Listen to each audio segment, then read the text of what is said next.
I need to do something now. I have to anybody around here apart from agents. So agents can up, can't get up like I know. Put the one thing around there.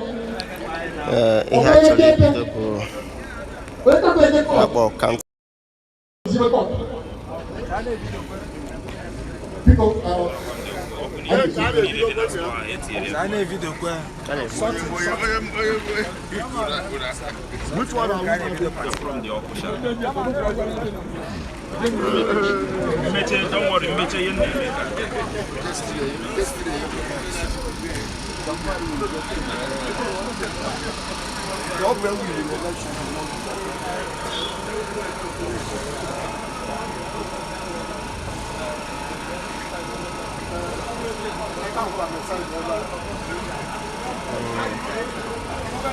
Biko obri na bata life obri ha gbasara gị ishie nya maka na ihe na-eme na bụ ya na-emeketa bụ sorting and counting. Yeah, you can sort it out to treasurer. Agents I need to back it up agents. You can also treasurer. 3 agents for the 3 candidates. Now so treasurer I need to back it up. Because also you I don't care about the crowded. Give me girl something can I do her. I hope that was off ma.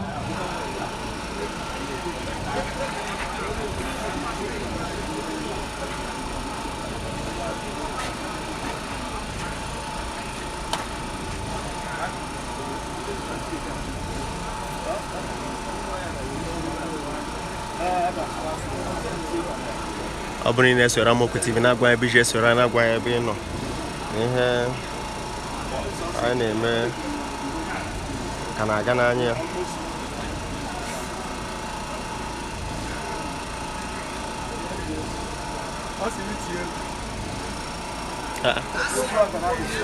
ogana keru ya tiene okay, bye.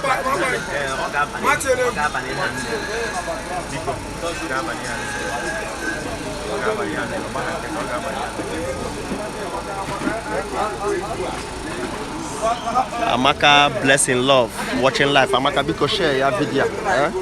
And the maro. Even myself,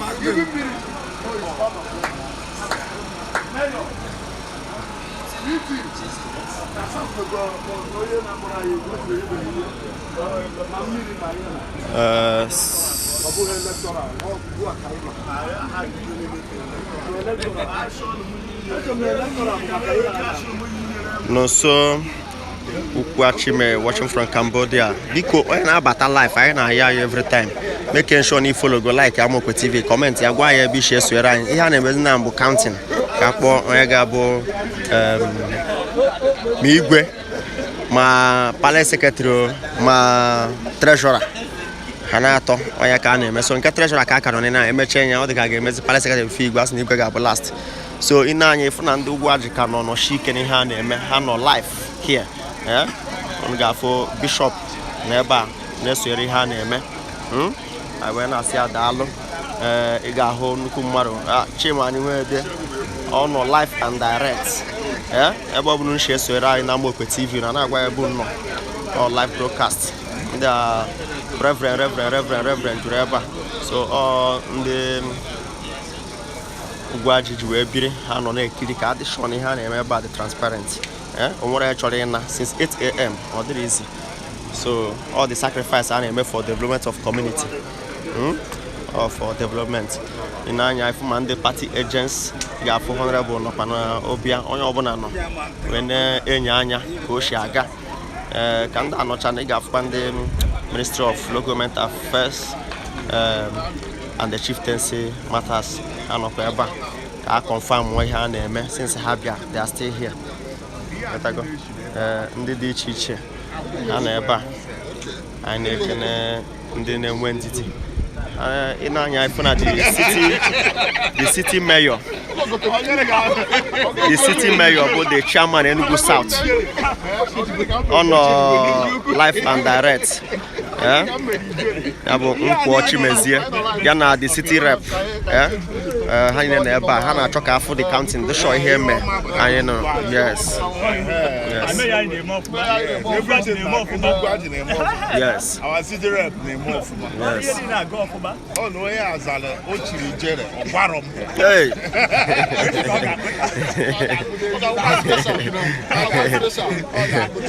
daalụnụ ndị Ugwuaji na-esonye na worldwide ha na-afụ ihe unu na-eme live okay Ọkwa SSG former local government chairman. okay Oji ego mete ọ na-eme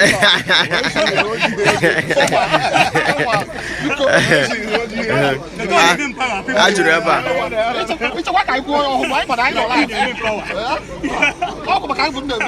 a na ebe a ka ha dị sure ya na-eme bụ ka ha dị sure ihe a na-eme ọ ka dị sure ihe a na-eme na-aga since morning ka ha nọ no problem daalụnụ anyị na-ekene unu anyị na-ekene okay so very soon now a ga-enweta the result okay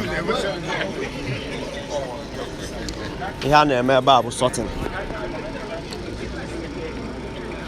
as na asọtụcha akaụntụ so ị na-anya ịfụ na everybody gba around the sure ka a na-enwere onye echiti onye ka eji emere ihe otu a achọghị inwe onye echiti so ị na-abata live biko ihe ga na-emere anyị bụ na-agwa ya ebe isi esoro na-agwa ya ebe ị nọ na-agwa anyị ka ihe a na-eme ebe a si aga nwebe onye tiri ihe nwebe onye nụrụ ọgụ and very peaceful and in line a na-eme line by line emere tugide everybody sacrifice today for this 8 a.m. ka anyị ji nọrọ ebe a mana ihe na-akụ ma aka nọkwa nwere chọrọ ịna nwere chọrọ iri anything for the development and progress of Ugwuaji community, Enugu South, Enugu State and Nigeria. Because here are grassroots. Or grassroots. So see how dalo. Friday they're watching from Vietnam. I know Kenega Friday. Inanya if na ndị mmadụ ka nọkwa na-ekiri. Ka I got to know better around when I check out all results. I got go over gari ka gosi unu ka ndị mmadụ si nọrọ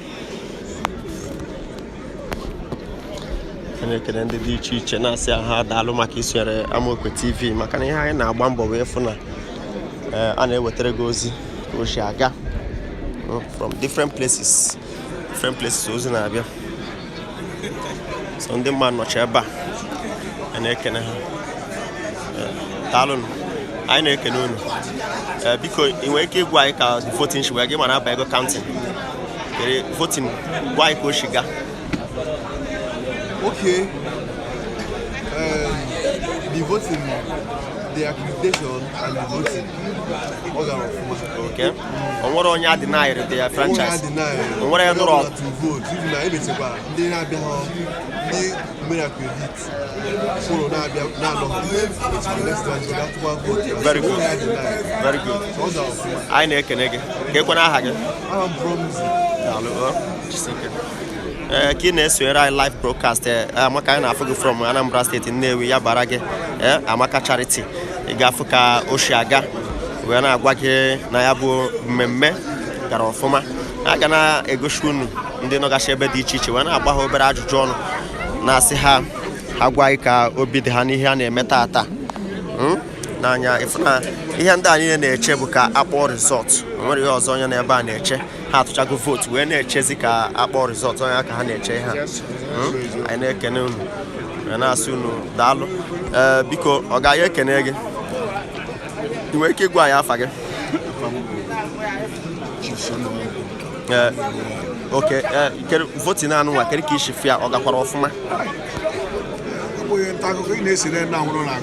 yes ndewo anyị ekene gị daalụ daalụ n'anya ịfụ na ndị mmadụ zuru ebe niile biko onye na-abata ọ dị very important na-agwa ya bụ nshi esonyere anyị gbakwa mbọ fụ na ishare vidio share nya ndị ọzọ ịma Ugwuaji group dị iche iche na-ashare ka ndị mmadụ na-esi na awogburu ibe ha so ka ị na-eshe ya ka ị na-afụ ka ndị mmadụ si wee ju since morning onye ọbụla dị tired but all for the community bụ ihe ndị mmadụ ji wee ju ebe a nwere onye ọzọ a na-eme iche ya bụ for the progress of the community ka a na-agba mbọ so ị na-abata anyị na-agwa ya ebe isi esoro na-agwa ya ebe ị nọ n'ụwa niile na-anya ma ndị youth ajụrụ everywhere they are happy na ọbụla na-eche result otu a na-eme sorting very soon counting na-ebido a na-eme sorting na counting at the same time anyị na-ekene unu daalụnụ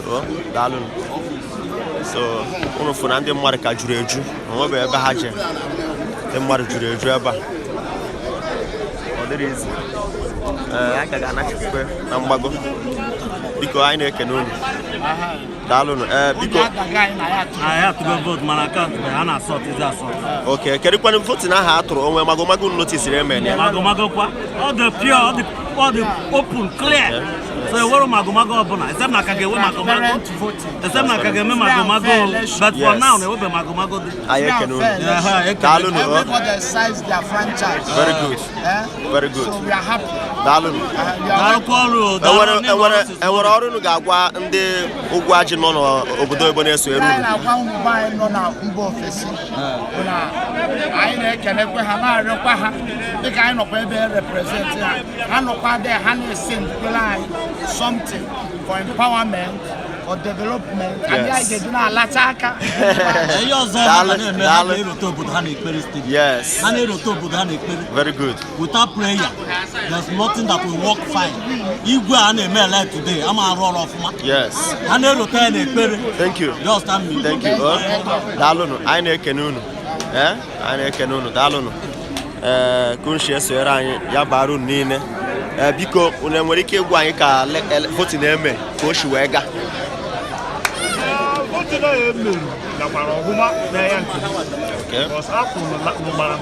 yes according to village okay yes and okay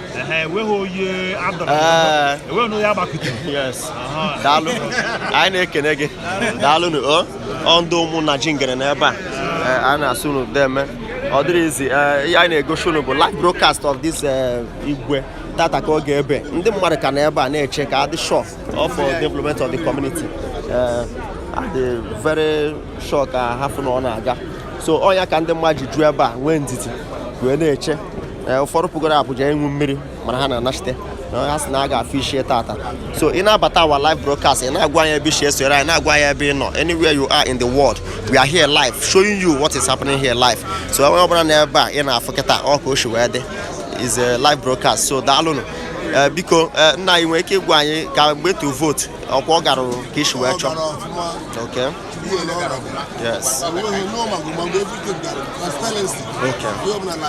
ndewo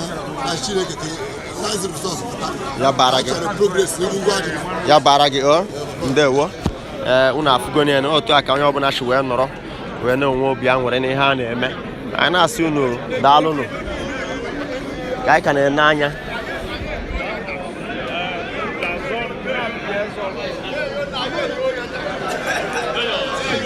this is wonderful one yes Kenny Fagineka Mayor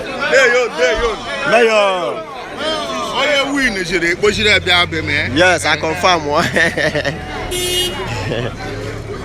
John Smart yes all the very seriously transparent dị egwu akwụ na line one of the onye eje pụta n'azụ and the village head na secretary no everywhere when I watch maka ndị chọrọ jump corner ndị na-abụrụ ndị Ugwuaji weta ọ ka ha shi wee mee everybody satisfied because onye ọbụla from this village ma onye shi from another village so ọ bụ na ishire na village ọzọ na-abụrụ ihe na the agent we identify and they nwere mere ụdị ya because Harman are very watchful so they were very careful about it so I am very happy in anyị ifu na aka gbakọrọ ebe ni all the electoral committee ha nọ there when I watch ka ihe shi aga so if you are joining tell us where you are joining us from but please make sure you share this video it's very very important that you share this video it's very very important make sure you share this video because I know you so that many people will join from different places then when they are on live so can them on live because you share your audience will join you share when a group Ugwuaji then on a group yes ni ha no live na na afuku so people should be aware why I na you share you open watch and we can copy the link self share to in the villages no this so you go some WhatsApp contact in the villages or the necessary. So Samuel Peters Arinze anyị na-ekene gị Igbo chọrọ n'ime ihe ọfụma ha na-eme emeche feel okay nwobe nyere anyị ni complain ebe a ịtago so ya ji aga around na-ekwe live ka abụrụ na emeche mmadụ interview eje menye edit mere ha chọọ transparency bụ ihe a na-achọ ndị mmadụ ji wee jụọ ebe a ibe na anwụ na-acha ihe niile na-eme ndị mmadụ wee kwechiri sị na ha ga-afụ isi ya ka adị shọ daalụnụ anyị na-ekele unu biko enwere ike ịgwa anyị ka ya bụ voting si wee gaa ka anyị marụ voting anụ atụ kịta kedu nwere ihe fonu ya okay ọ gara ọfụma yes okay anyị na-ekene unu yes counting emechazie counting akpọ result so ebe ọ bụla ị nọ n'ụwa niile na-akiri ihe na-eme ebe a all live broadcast we are watching everybody live from anywhere in the world. As you can see as people they are gathered. They are not achakwa many people ebe na anya ifu na na acha. But commitment to the development of the community ha asim bana ha ga no we fish here. So ya na agare around ka anyị nweta views and views ndị mmadụ dị iche iche. Biko anyị na-ekene gị ị na-anya onye anyị nọ n'iru bụ otu n'ime ndị so azọ Igwe. So biko ị ga-agwa anyị afa gị na ka vote a ịfụrụ ka o si wee gaa. Vote atụ gara ọfụma. Okay. Ndị mere ebe a gara ọfụma. Okay. Polisi na-enwe ihe ọzọ ka ga-eme mana ọ bụrụ chance fulobi ọ gara ọfụma. Daalụ. Anyị na-ekene gị. Kedu ihe na-agwakwana ndị mere organize ndị Ugwuaji na ndị ọzọ so na-ekene? Ha ga-eme ọzọ. Yes. Thank you. Thank you. Thank you. Daalụ. Anyị na-ekele unu. Ị na-anya ifuru onye aso na wee zọ dị ọsọ azọ dị Igwe. Ya na onwe si na ọ gara ọfụma. So anyị chọrọ igosi unu ndị zọ dị election. So ka ha gwa anyị ka o nwere ihe afro.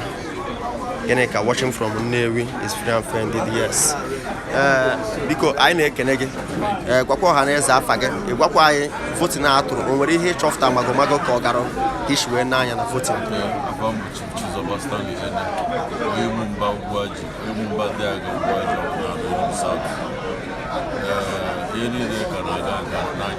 Okay. Yes. Anyị ekene gị. Ngwa ya bara gị o. Anyị na-anya efu na ndị mmadụ juru ebe a share different places ka adị sure ihe ekwuru ka a na-eme ma ifu ndị na-abara na canopy ha nọcha n'ebe ni so onye ka anyị na-egosi ndị live broadcast ka mmemme si eme ebe ihe ọbụla ị na-afụ ebe a bụ live ka o si na-eme so ifu na the election ha wefere obi ha ka ha mee a very peaceful election. So anywhere you are joining, let us know where you are joining from. Let us know where you are. Anywhere you are in the world, you make Kaimara. And the mother turn out there. Mother work and make an interview for a phone. A football and then as election. Can I also as election for a phone? I go back on my annoying. Can I also for a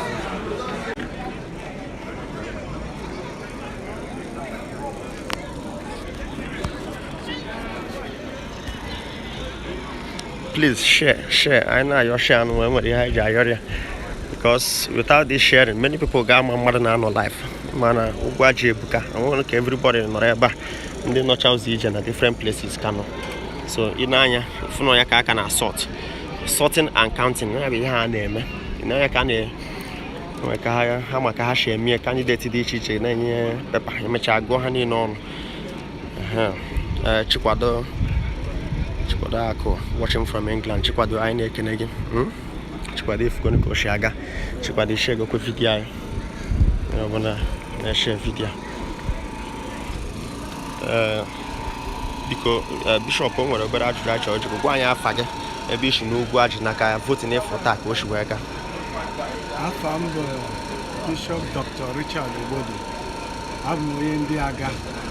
Only reputed 3 candidates. And we had a maker at Togo Auto. We have okay, the council is missing. But quick, it's a 3-1. Now, you open a name no one. You put a young okay. And the car, you know, my Ugwuaji Pota, Nuju, wee jiri ọṅụ nabata ihe a dị n'oge taa. Anyị ekene gị. O nwere okwu ndụmọdụ ị na-agwa ndị niile na-esonyere anyị n'ụwa niile maka ihe a na-eme nakwa agamnihu Ugwuaji? Okwu ndụmọdụ m chọrọ ịgwa ndị ụwa niile na-afụ ihe anyị na-eme taa ka ha wee mụta ihe n'ihe ndị Ugwuaji na-eme. Ana m agwakwa ndị pres dịka unu ka ha mụta otu n'ụwa bụ ndị asị wee kọndọktụọ ihe na ndị isi ndị na-eme votu ha mere ihe ọfụma.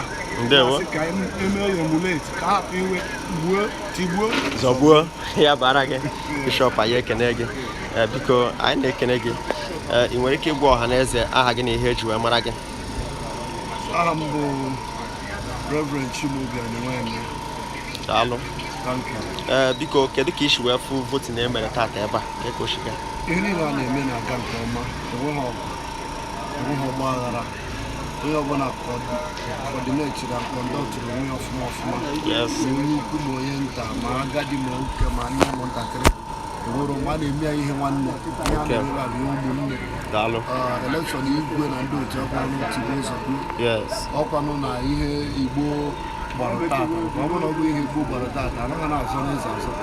Eze bụ onye ọ mara bụrụ ya mana civilization ewetaga a lot of development tinyezi aka n'ihe ụfọdụ. Ihe na-atọ anyị ụtọ bụ ihe niile a na-eme taa a na-eme ya n'usoro. Ya bara gị. Anyị na-ekene gị. Reverend anyị ekene gị. Biko enwere okwu ị nwere ike ikwu maka votu na-emere ebe a taa? Dịka igwe ndị mmadụ ndị nọ n'ugwu a dịka anyị ụwa anyị si wee na-apụta votu na-emere ebe a taa gara nke ọma site na amara Chineke. Enweghị ihe tigbo ụzọ dị ebe a. Enweghị onye na-adụ nwanne ya aka n'ọnụ. Enweghị ndị n'ụlọ ọgụ ebe ọ karịsị dị mma. Enweghị ọgụ a nụrụ ebe a. So ihe niile na-aga nke ọma. Anyị ekene gị. Ya bara gị. Reverend biko kedu ndị na-esonyere anyị ịgwa ha ka votu nshi wee gaa taata? Ha ma ekene ọha na eze na-asịkwa na Chineke na-aga njem na votu na ihe niile na-aga nke ọma dịka anyị kpere ekpere na mmalite. Daalụ. Kee ka isi votu na ka o shiga? Otu esi fụ otu o si gaa, a sị ma ọ bụrụ otu a ka votu si aga mmadụ na agaghị enwe nsogbu. Vote in Nigeria and everywhere because nke a is a very peaceful election. Anyị ekene gị. Ndewo. Samuel Peters Arinze a na-afụ gị from Asia ya mara gị.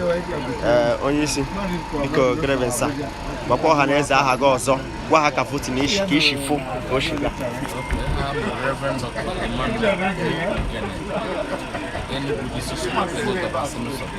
Daalụ. Otu a gara nke ọma ahụrụ na ka obodo na-eji ọbụla nwayọọ ndị oru na-anọ n'ahịrị tụọ vootu ndị oru na-anọ n'ahịrị tụọ vootu enweghị nsogbu ọbụla dị n'ime ya. Infakt ihe a na-apụta bụ sọtịcha agụọ ya ọ gara nke ọma. Ndewo. Ya bara gị. Anyị na-ekene gị. Onye isi anyị na-ekene gị. Kedu ihe ị nwere ike ikwu maka votu na-atụrụ ebe a ịfọrọ? Obere oge m batara ebe a ka m hụrụ na ndị Ugwuaji mere ọfụma. Ndewo. Maka na ha chọrọ ka e wee udo n'obe ha. Ọ ga-abụ na onye ọbụla Chukwu mere ebere ọ bụrụ ebe ihe ewufutere ma ọ ga-abụ onye ndu n'ọma bụ ọchịchị. Daalụ. Nsogbu dị na Naịjirịa bụ ndị ọchịchị. Ozugbo anyị wetara ndị ndu enweghị ga-adị iche n'obodo. Anyị ekene gị. Ya bara gị. The powerful PG. Biko kedu nwere ihe nwere ike ịgwa anyị maka votu na-emere nwere nsogbu dapụtara ma ọ ka esi mee ya kọwara anyị?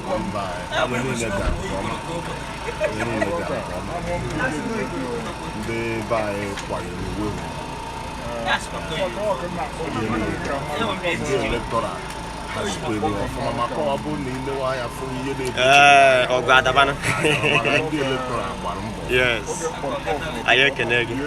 Ya bara gị. Ndewo. Honorable anyị na-ekenekwe gị. Biko kedu ihe ịfụrụ maka votu na-emere taa ebe a? Maka my brother. Go Igwe Ugwuaji. And lawyer men actually need to compose on themselves. Oh, yeah, men,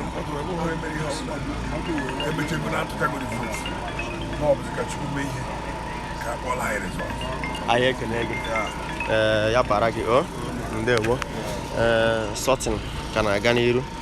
I mentioned a sorting a guanya. I had a quarter now, Gunu. I have men a cakesh where Tuanya. I just don't think Marabukunu, Marano, brother, came to know here, you could know on the Maran, the teacher. Bishop, because I neck and egg. Thank you. In what he would keep Kumaka foot now, where Mary Maran was sorting Keta. The much I may count to kill you over Magomage from away of California. Yelling a gun, my 1 year walking. Dalo. Yelling a gun, Siri. Yes. They were oh, Yabaraki. Where you got to I forgot. I'm right, Reverend Dr. James Methodist Bishop. They were Yabaraki. Oh, in Anya, if they had a negotiable life update and situation report. I be an idea. Okay, Commissioner. Okay. The Honorable Commissioner for Local Government, Rural Development and Chieftaincy Affairs, Igwe, Igwe, Yeni Nekuru, Otekuria Kashemia, Onyawa Biraketa, Ndoro Tekahan Eba. So, Ndoro Ajenda Patia.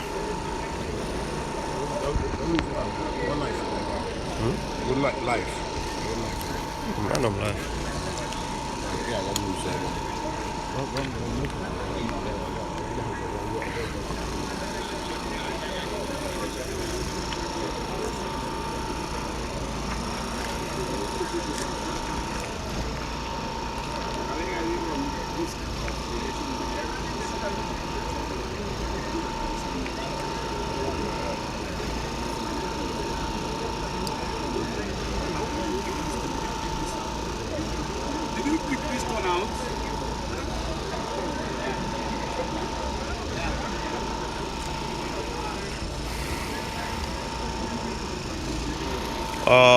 Honorable Deacon Oke Obodo, the Honorable Commissioner for Local Government, Rural Development and Chieftaincy Matters.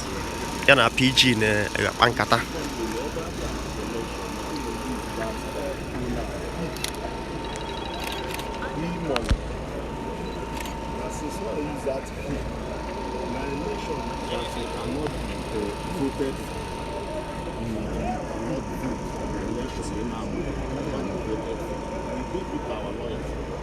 What we decided is that Ugwuaji petition, we don't fear petition, but the lawyers are there.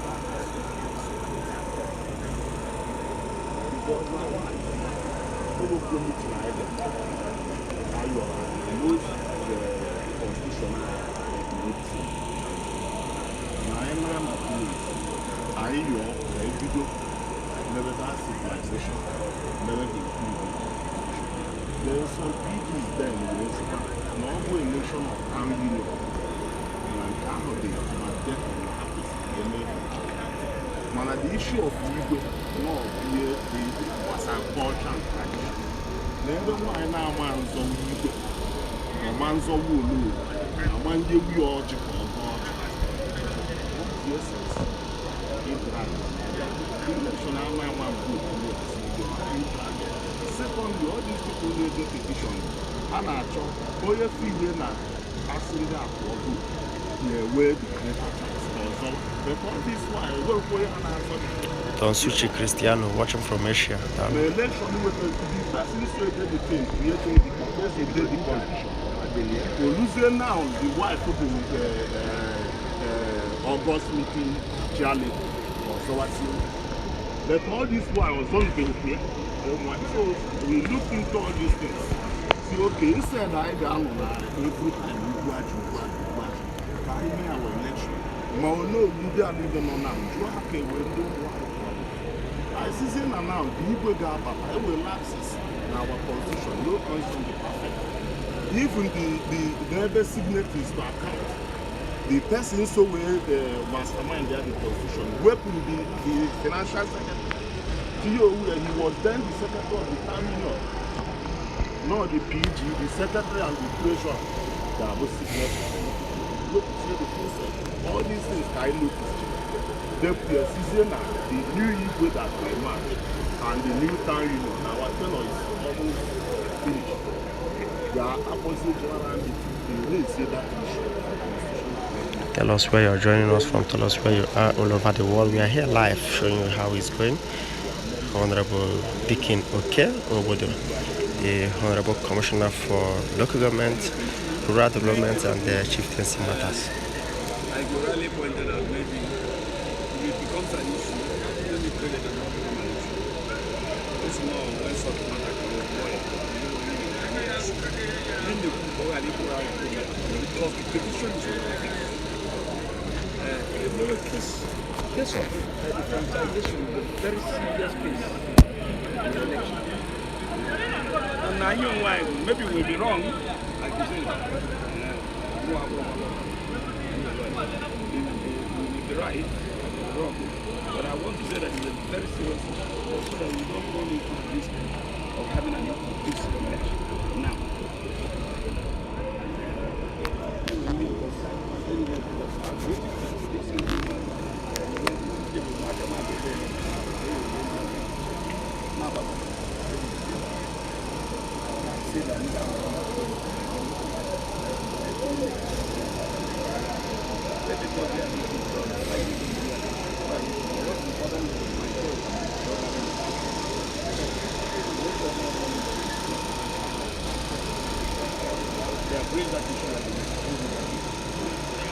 Constitutional flaw. That's why constitution is subject to it. We must have any amendment we want to do. We must keep why did one way to one person. Then they have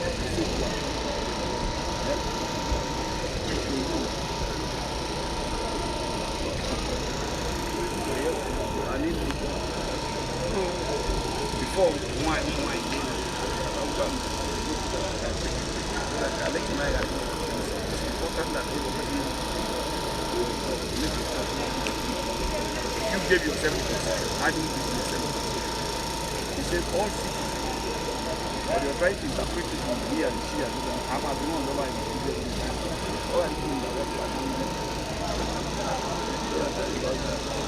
biko onye na-abata life ya gwa anyị ebe ochie soro anyị gwa anyị ebe ọ nọ n'ebe anyị nọ bụ Ugwuaji ebe a na-atụ vote Igwe election ndị mmadụ karịrị ebe a.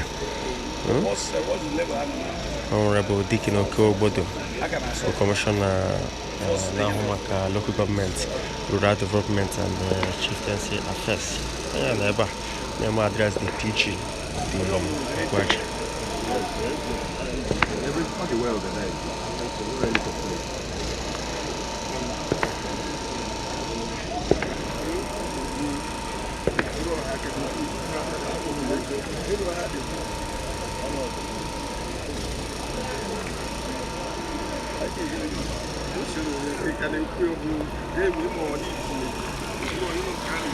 Ọ na-abịa iwere oche.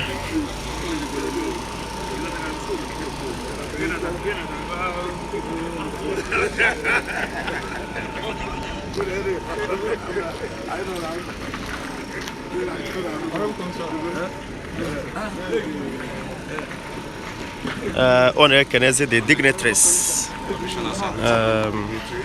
ndị Ugwuaji ji wee biri.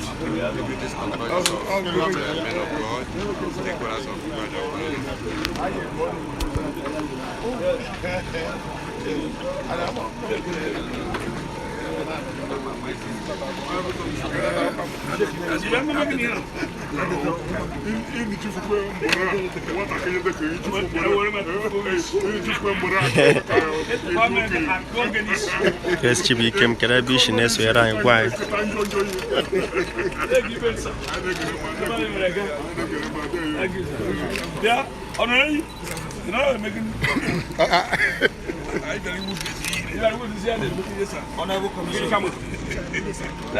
Welcome, sir.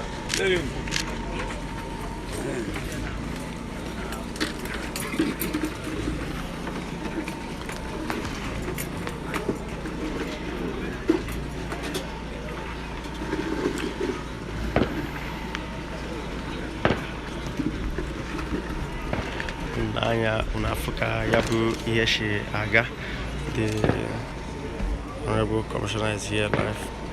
Ngena Johnson, yes. Hello.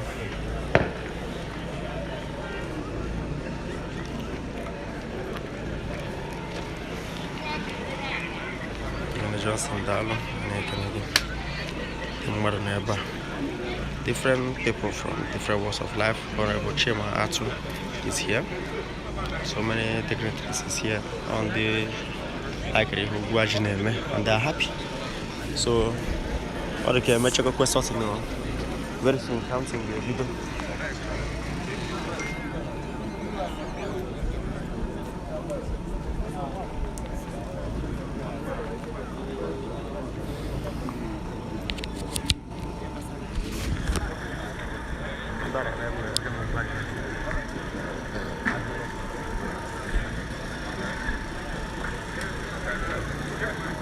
Grace Chibi came watching from the city of Ibadan in Oyo State. That's very good. Friday, where are you watching from? Caribbean or Friday? Where the Caribbean on Igwe camera. It's a very nice one. Everybody put the same thing. I hope I disagree with what is happening yet.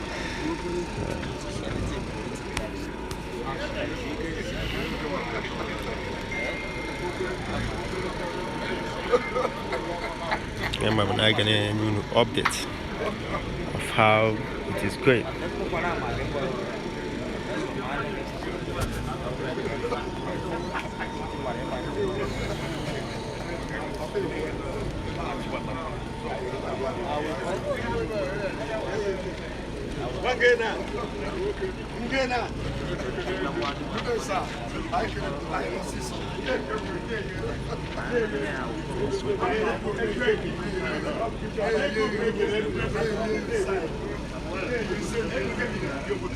Okay, Friday, Vietnam, that's very good. Keka Vietnam, the Tata. Grace Chibike, yes, Yagazi, Ugwuaji, I think the election is free and fair. Yes, watching from Asia, Samuel Peters, very free and fair. Favor the Naka, watching from Taraba State, you are doing well. I'm telling you, seriously, since that time, won't be any issue. Everybody in the community is happy. And Ngena Johnson, what they are doing is this is okay. Can swap by Igwe election, Ugwuaji community. Ugwuaji community, then Enugu South local government area and Enugu State. Kennedy Lawrence from Abuja, Kennedy. So election kahane since 2017 Igwe hangora maybe election Igwe. So Tata Kando Ugwuaji ne putar we me atur the voting by cash we turn village by village, the 4 villages.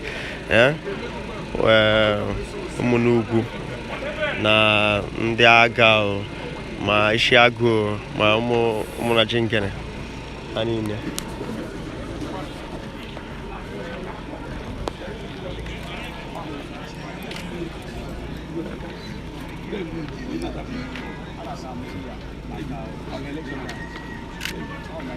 Honorable Chima Atu na Honorable Dikin Oke Obodo ha na-ekene onwe ha.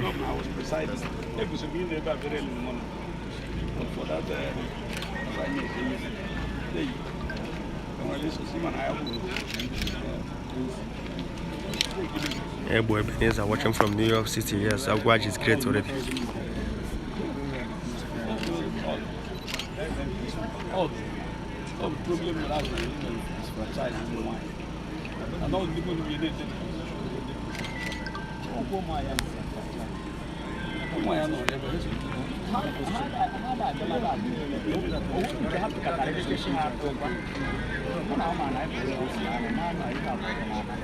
Of course, I had that.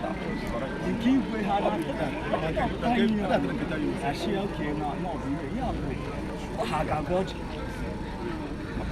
And again,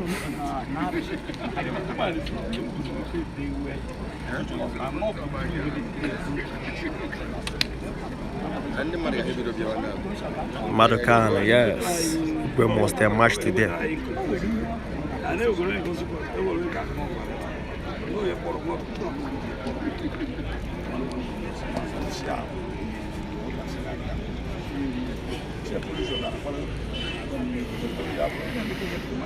This is John Preza. He's here live. He's covering the event since he has been busy since 8 a.m. It's not easy. Chima Ato Media, the SPA to Honorable Chima Ato on Media Matters. He's here live on our Bambo IKEA. Yes. Because Ngene Johnson and Wobe Kwanyama. But favor is free and fair.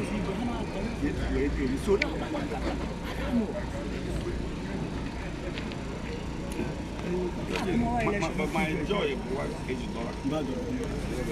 Who go I got actually? This is my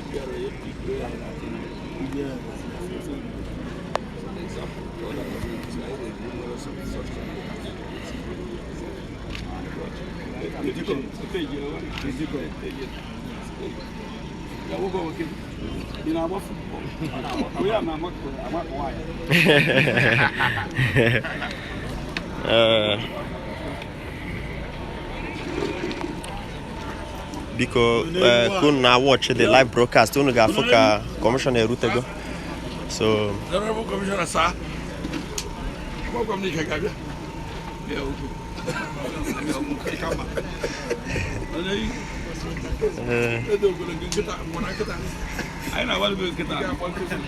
Honorable Commissioner, because I know all the Honorable Commissioner in charge of local government, rural development, and chieftaincy affairs.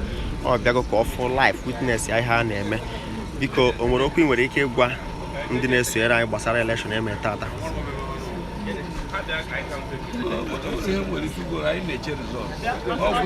We discovered there's a protest that women are franchised so that we don't run into inconclusive election. Okay. There's a threat for an inconclusive election. For as long as women are disfranchised, then election is inconclusive. Okay. Because they have the rights provided in the Constitution. They raised this issue, it's a constitutional issue. I need to be trashed out, so I don't want an inconclusive election. Every person has to be all embracing. I have to carry the person along because they are citizens. So that's all I have for it. Thank you. The Honorable Commissioner could go the situation of things. So, yeah, in China, some patient no matter if the election on Dr. Igwe Okodere watching from Abuja in Ebo Ebenezer. Yes, God bless the commissioner on the back of the show. Somebody talk we put it from Ndiaga village. That's Nihaga name as like village. Obono Ndiaga Kogar. With the mother eba. Obono Ishiago. Even as name election Ndiaga with the last three, the top three cap or her. Obukwano guy Ishiago. The same thing. The same thing. So organize rotate, man rotate, and that has no hagazi as also how born your after it goes or so or the cast kind of a zoning. So unafugo go the sorting palace treasurer. So secretary can now Mechania Igwe. So Iane okay, counting can make her. Yes.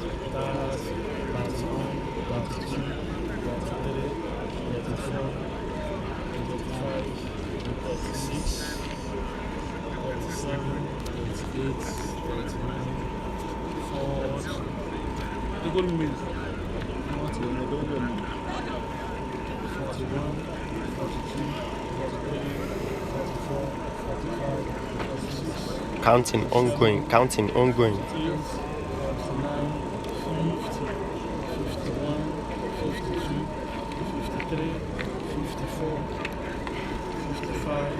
For treasurer. 58, 59, 61. Charles Emeka Chief Charles Emeka Obodo. I can gunki ya. 65, 66, 67, 68, 69, 70, 71, 72, 73, 74, 75, 76, 77, 78, 79, Nye Owude. No, but I'm up at Ugwuaji.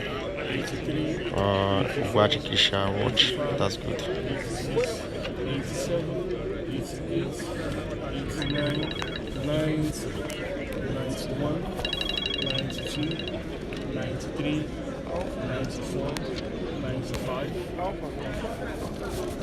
96. You go show how transparent all the Anna Agweha. The agents no Nigeria. The agents in Eba. Yes. All the councillor. On your be here. Agweha. 2, 3, 4, 5, 6, 7, 8, 9, 10, 11, 12, Because now when I have bushes where I'm 14, 15, 16, 17, 18, 19, 20,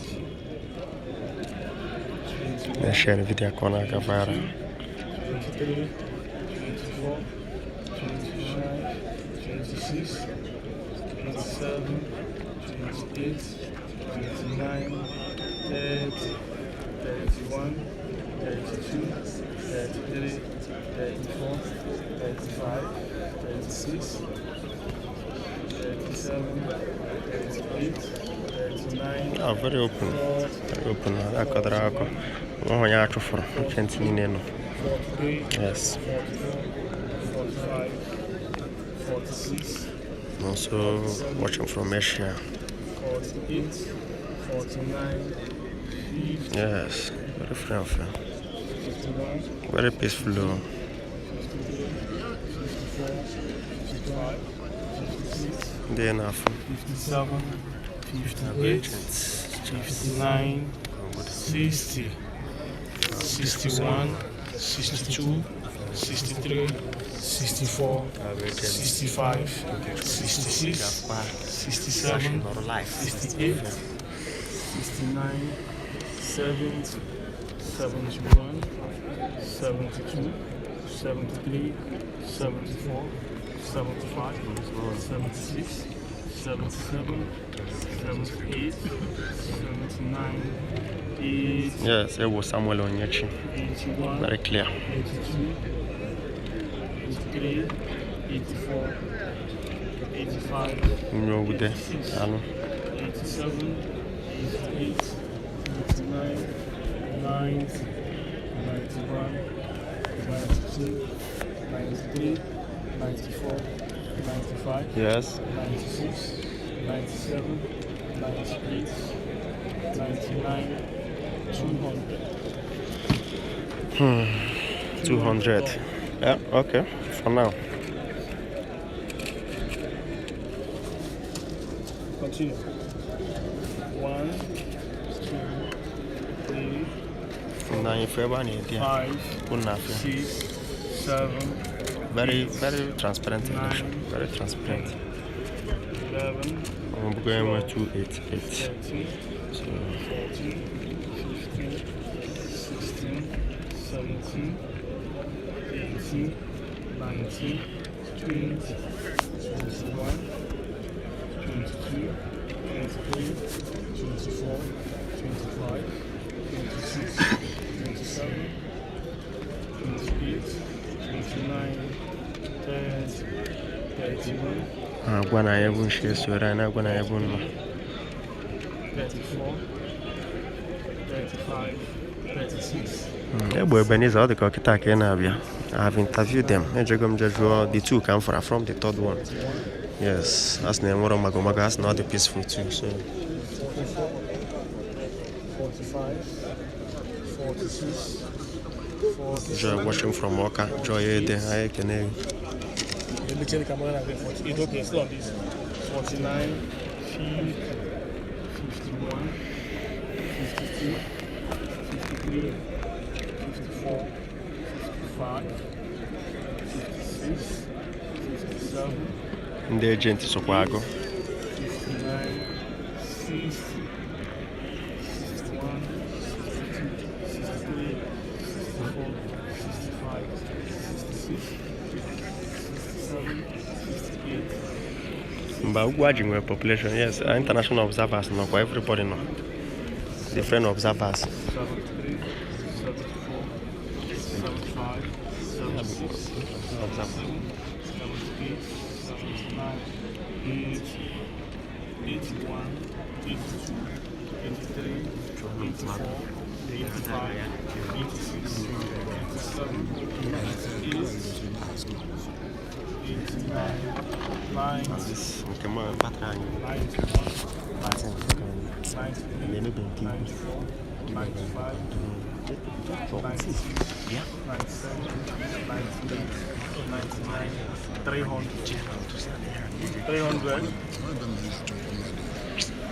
300 now.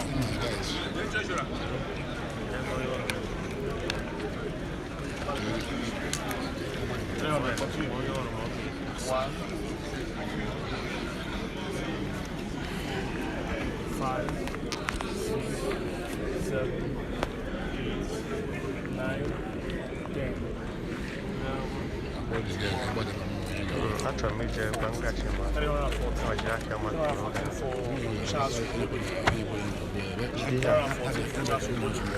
Bending is not that when we saw 340.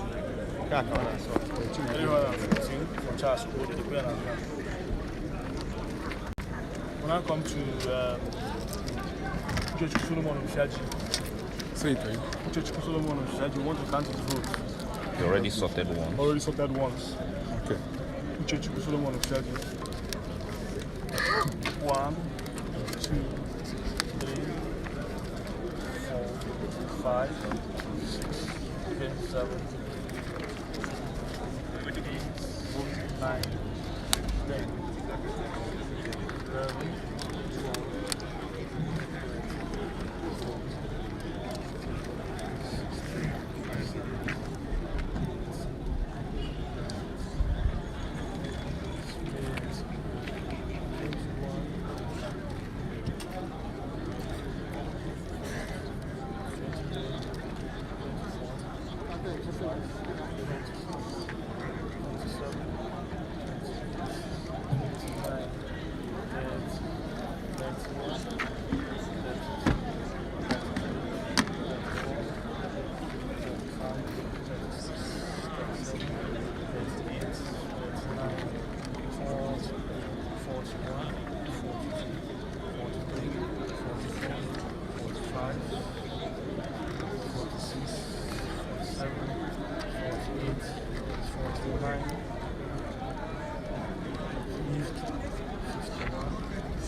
100, right? We're counting. 1, 2, 3,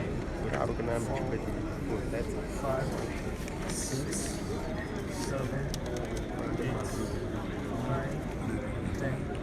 1, 2, 3,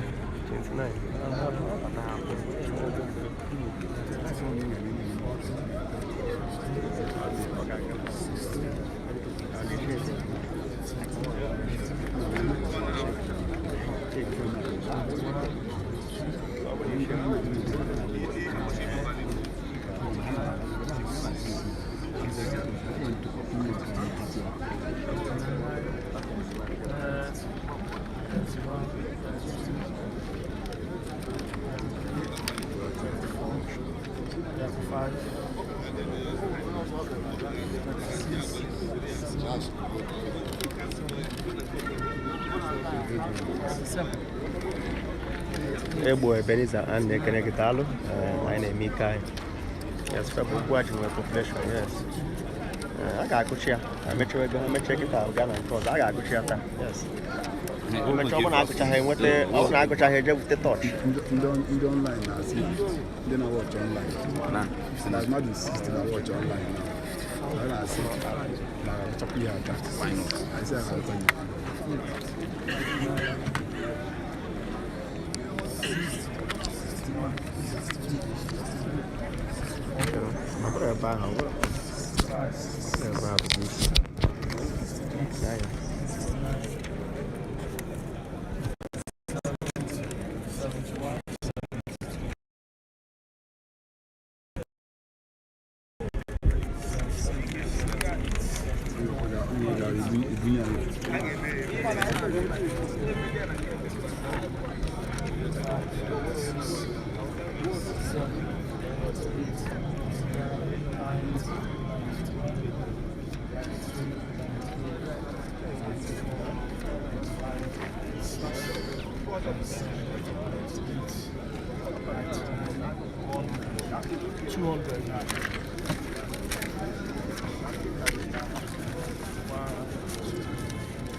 Let's go, 300.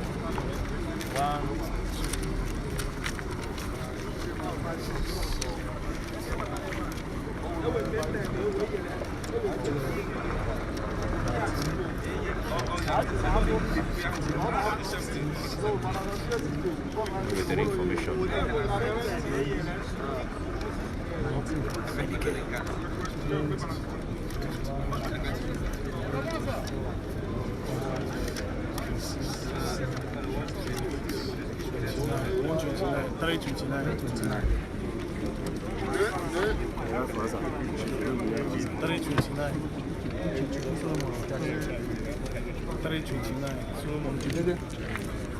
Bigger the figure.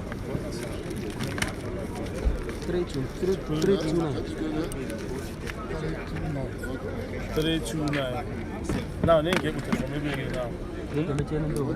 Half finish though.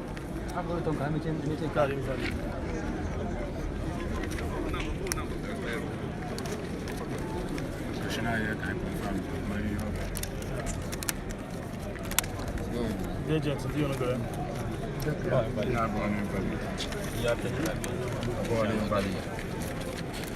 Na bigo mimi ni aka ni chile ba fwa. Kelo si kai ba. Kone kiki tareba.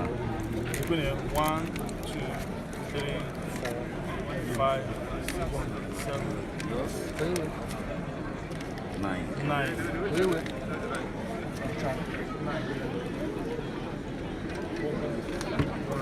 Doing that. You're into the beach. What a three. I can't even number. Here, I know those. Where's the figures? That do 9. Go valid, valid.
Levar match.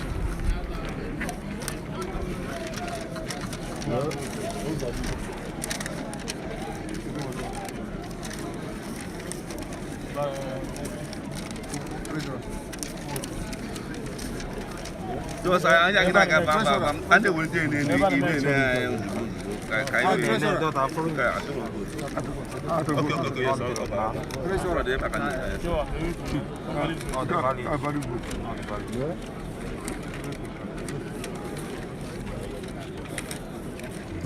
Invalid. In between, invalid. Okay, terhanam. Boleh mana tu?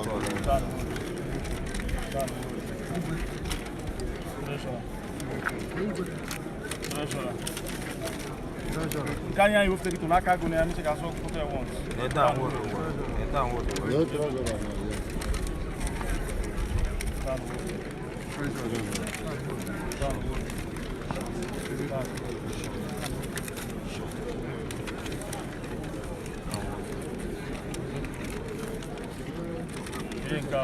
Invalid.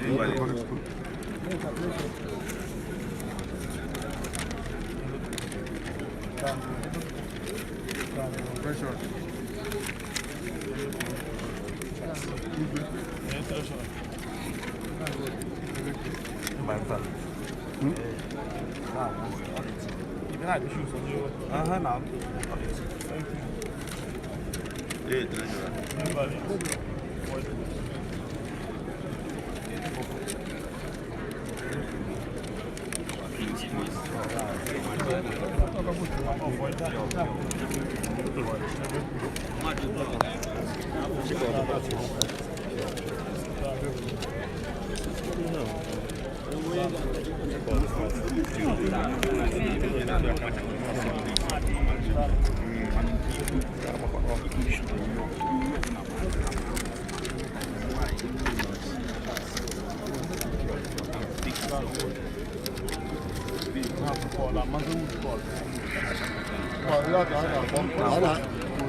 Olha, meu irmão.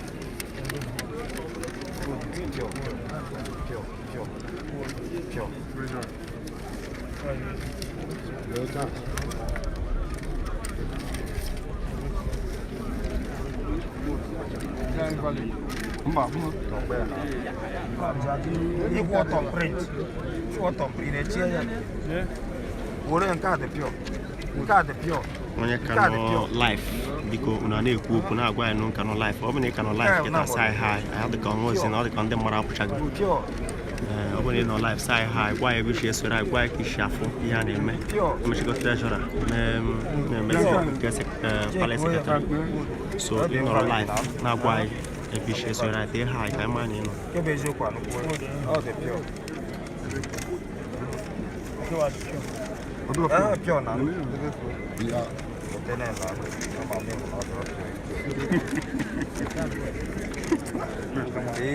Okay, what?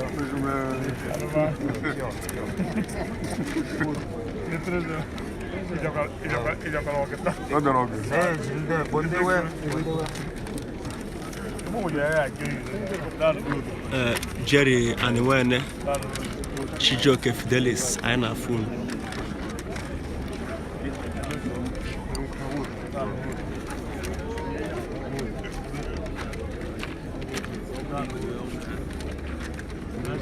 Ifeanyi Chukwuede Pula lá,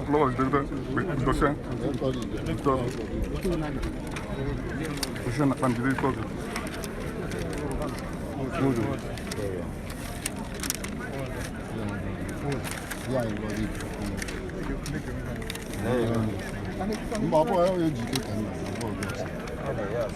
Jerry Aniwene from Spain anyị na-ekene gị daalụ ka Spain si wee dịta.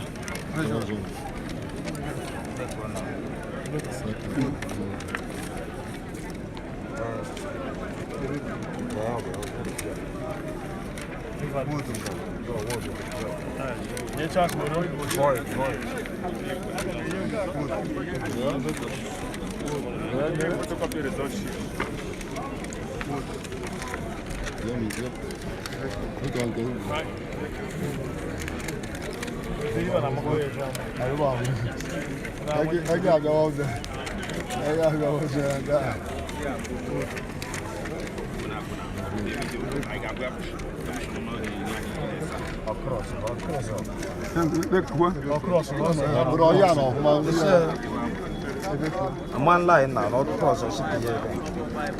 About bye. We're gonna right. Yeah, the pure. Not the pure, not the invalid. But never go back there. We said it across.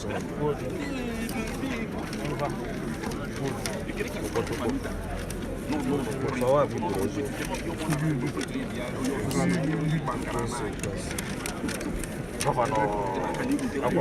Yeah, I made a squad now. About 10 years now. I just saw the year was there. The end of the resort I got out of gout. About a while. None of me the pure.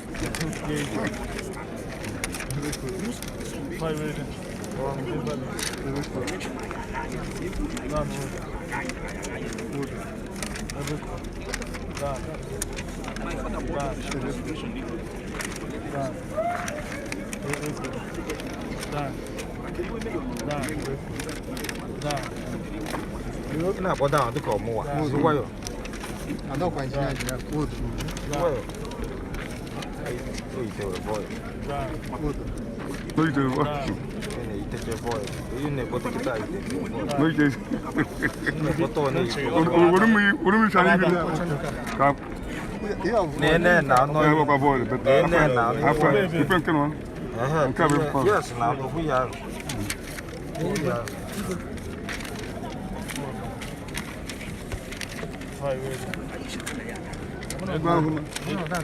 Only void in there.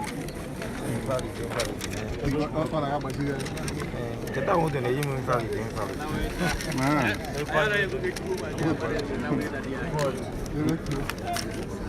Dia no for dia gak guna. No, nanti om ni macam orang di berpengkang.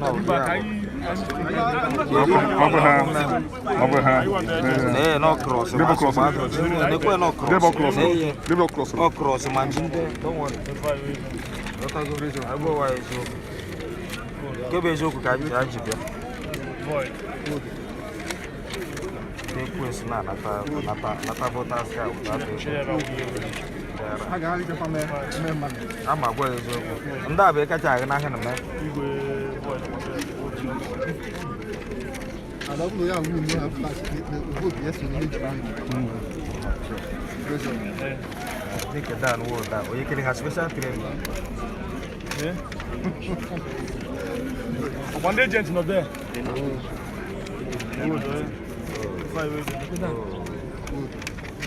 Five.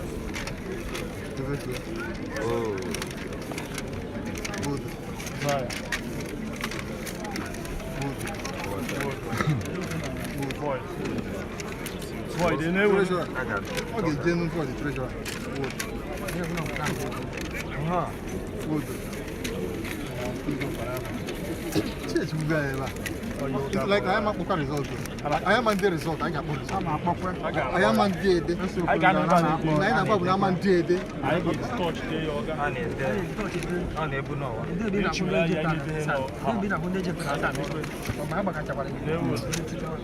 the minister, I cannot go from there.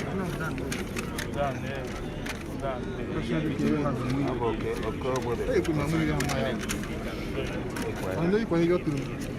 will be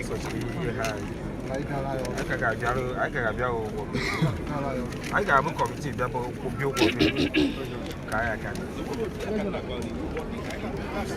because my kitchen of that would have been oh, never give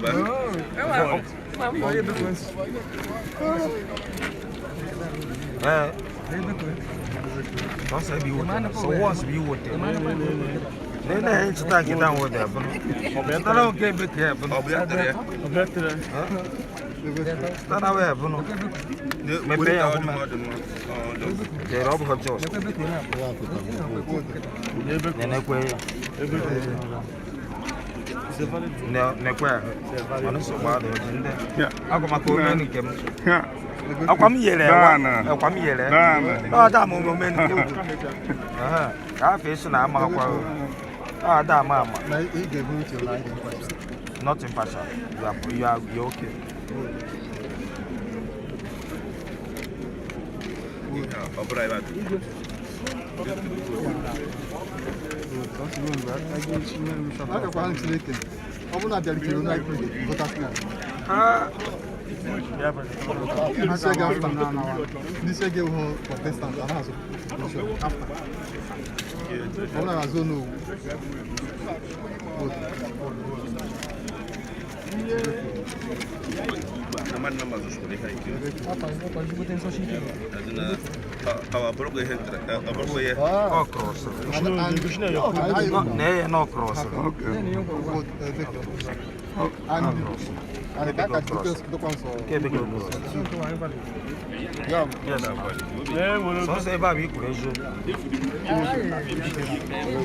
Don't mind me, don't mind me.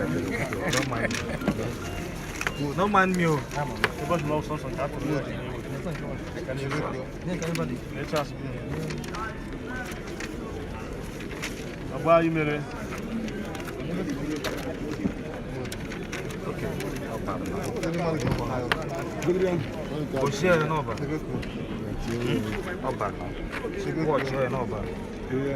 Watch quiet and carry on.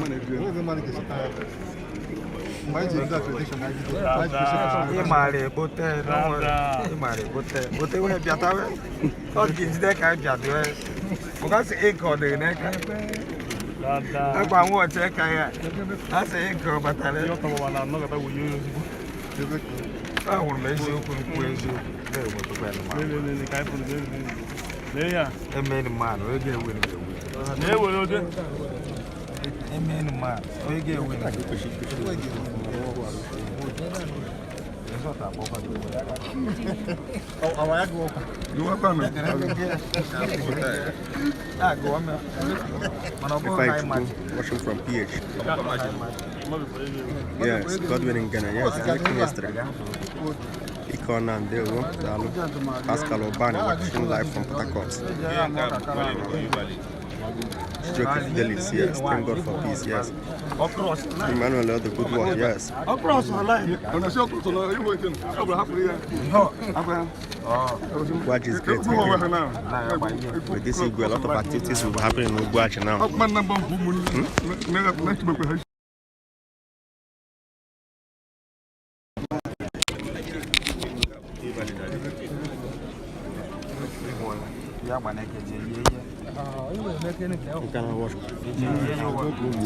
Oh yeah, like Rebecca, like Roger Dan. Am I okay? Oh, Peter would be Rebecca. Then now go because.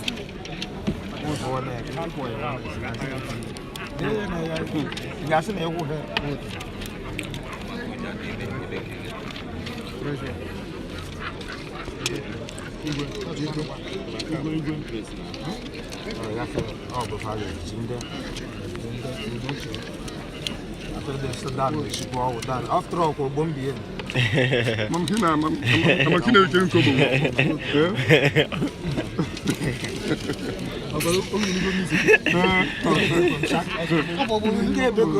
Samuel Ugu, watching from Lagos, Dalo.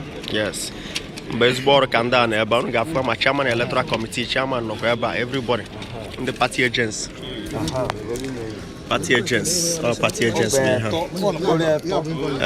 Chime Fanye,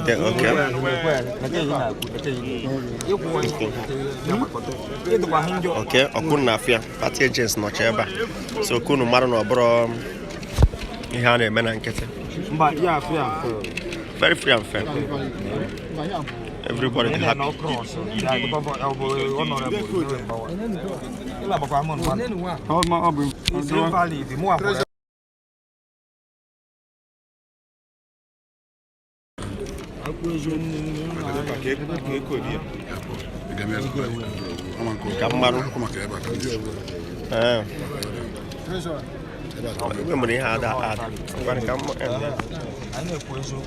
Biko genti anyị na-anachite n'azụ onye ọbụla na-esoro Amoko TV live update aga na ebe ọbụla ị ga-eme bụ click like or follow Amoko TV, click the notification for live broadcast because anyị chọrọ izu ike cheziri for Igwe own Igwe ka na-eji banye so for counting nke akaụntụ nke anyị bụ ezi Igwe own so onye the great watching from Enugu yes Dalu biko onye aga na ebe ọbụla just ị ga-emere obi like and follow Amoko TV channel. If you just like and follow I bata live first you want a notification na batago share the link other people are joining kwa just man bu obere oge ka izu obere ike continue kwa again Dalu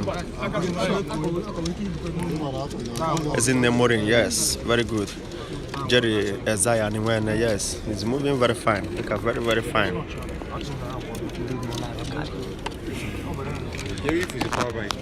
Oh, one guy there. We lose.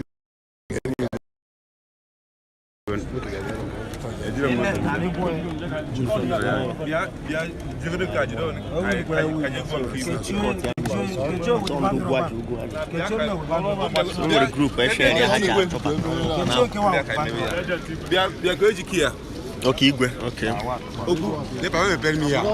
Igwe can actually buy.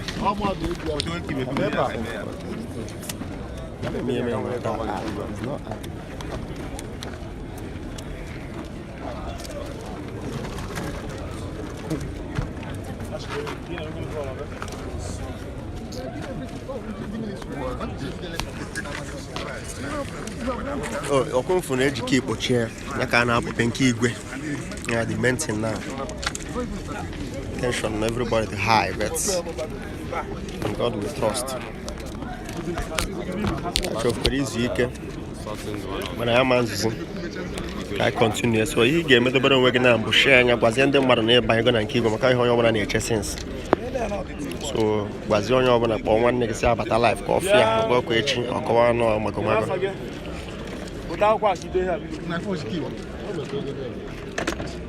As in the morning, yes, God is in control.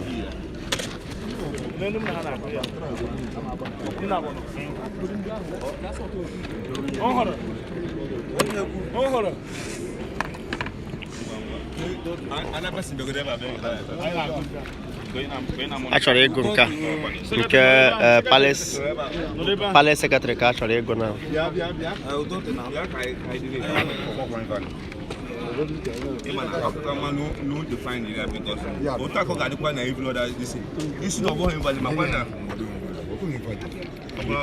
Chief John Foster,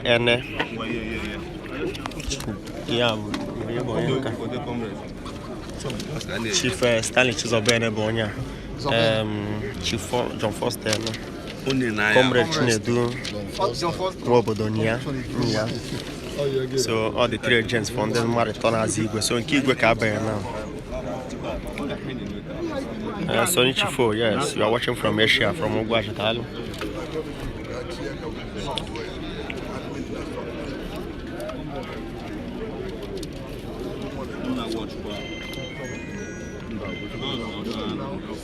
And I better be live. But why now? What I be live? No sugokwe. Share, when you share, share, or some people get needed the update.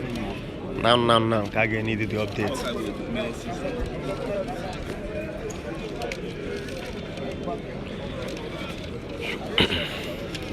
And no better. I'm going to bush this way. I'm going to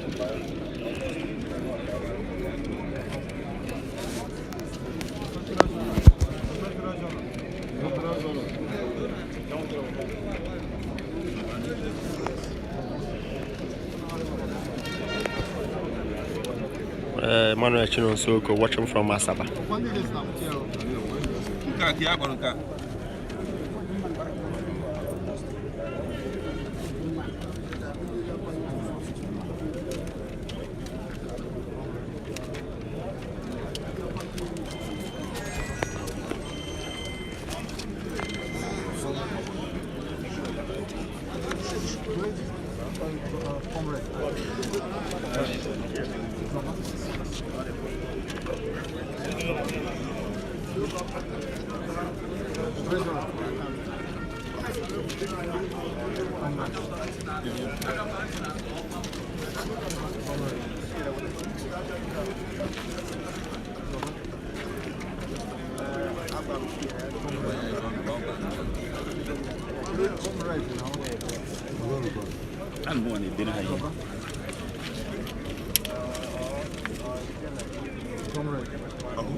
Check it out. Chairman local government na national Ugwuaji mezie.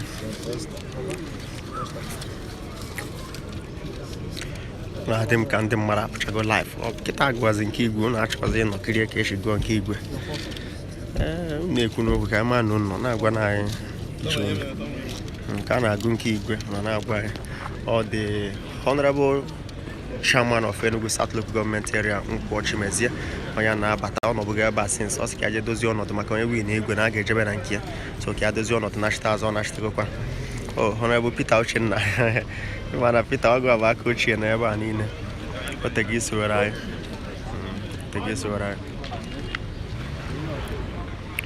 On ekene the Honorable Commissioner for Local Government, Rural Development and Chieftaincy Affairs. Onyawa ko on ekene. Jones Mark, I think I'm not about okay, man. Also, now, but I wasn't those happened. So, also now, but I was live. So, Chairman, oh, I'm a blessing. Marathon, that's good. When I bought Dikinoko Bodo, they can add the Chairman Enugu South.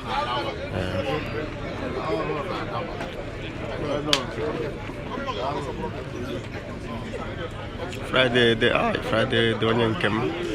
Friday, the Dalo. Dalo.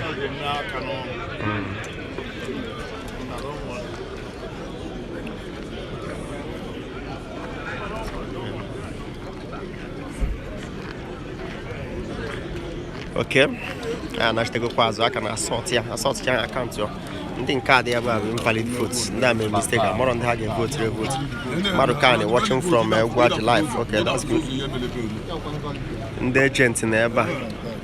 Somebody's doing the fine or invalid. Yes, as I said, the fine. Yeah, card the shop. Oh, Chikadibia watching from Ugwuaji. That's very good. Live broadcast is good. Matter 5 online is okay. Those Africa, those Ejigojara Hora. So, everything in Igwe, the more batches also. Kakwa the main one. Somewhere Peter Rinze. Yes, okay. I'm sis. Oh, sorry, Chifu. Mara 7. I'm still available. Yes, now we there here. It's most 10 to 10. I don't know. But Ugwuaji may go up their mind not today. Kogebe. Eteruba, Eterazu.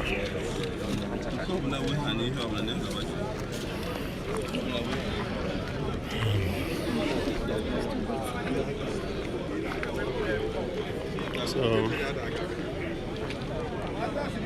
Samuel Peters, I'm a boy game match. Kind of one, Jerry as I am when Jerry, I'm American. So, yours I game, maybe I go soon. The Marana Bay, they are still here. So,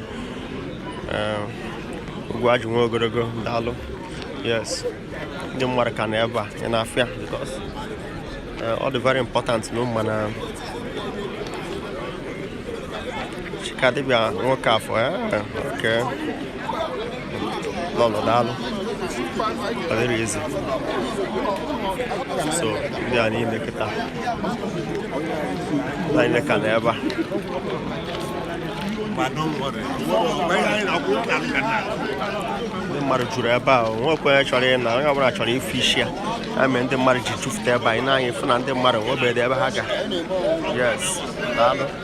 Dalo, I know canoe. I know canoe. Kekunshi afford the counting sorting. Okay. Yes. Dalo. Yes. Dalo. From the Marmocheba. Whatever Hanaga. I put you in attack or give Friday, yes, tension is high. As you open a shock and marry my name and all game. If we get married, when you open a married at the same time. So in Anya, everybody just relax. Now, Pankata. Now, Pankata. Now, Fukoshaga. Okay, why are you? I'm DJ Naked Moto. Only DJ in the whole world, the only ones on answer. Okay. Yeah, I met that over the mama. The mama expert. So far so good. Chineke bodogu. Where you carry Chineke? Dalo. I know Keneg.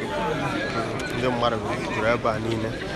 So Naya, Unafaka, the Marshuel, or ever. We're nature. Because you got Wagodaya, Pagaguan, Kihane, Mabashaga. Eko Shaga.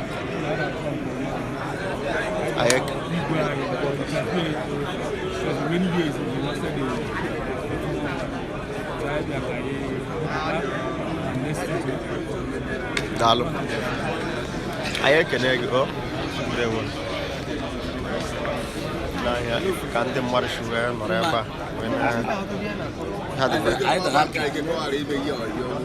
here, what I know now. All these what and then peaceful. Not like in Christ, we have an outside all that. I may we will be chilling. Yes. Oh, chilling.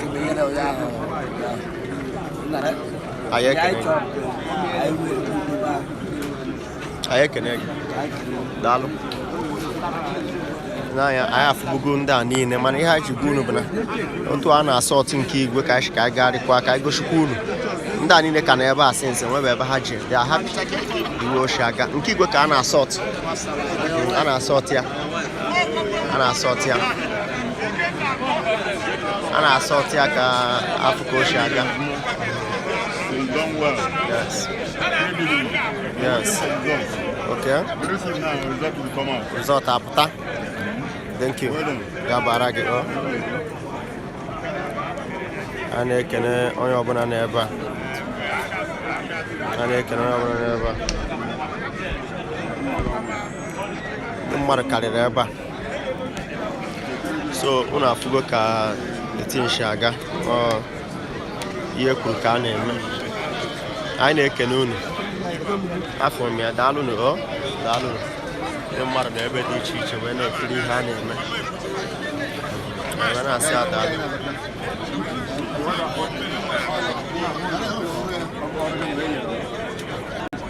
daalụ na ndị mmadụ karịrị ebe a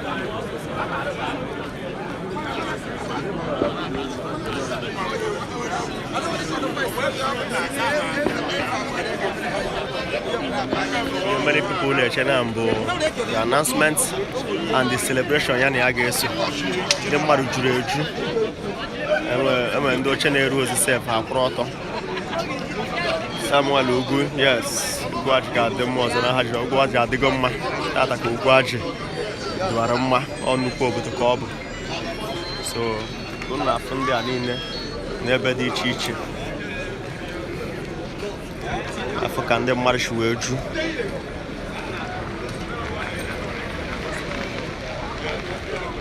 Yes, as you don't cater. As you don't cater, I have here and a nine I gave what a tata.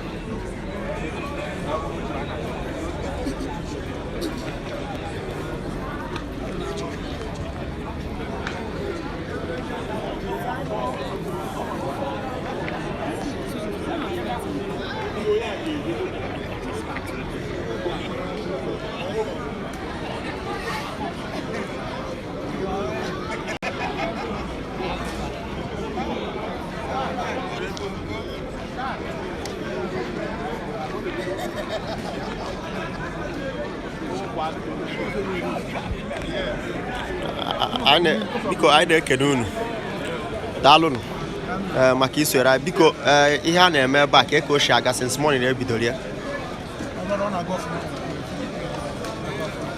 Okay, so unu happy with the process? Yes. Anyị ekene unu ya baara unu daalụ unu ndị mmadụ unu afụgo ka ndị bunu shi wee ju ebe a na-watching the live broadcast ka o shi aga. Or if we had the relax committed to the development of the community. Oya mbere onye ọbụla ji nwee ndidi nọrọ wee na-eche ka amara ihe ọ ga-amụta tata. Ị na-anya efu onwe ndị nọ na mgbogo ndị mmadụ na ebe dị iche iche. Space wefe nyere dị mmadụ karịa.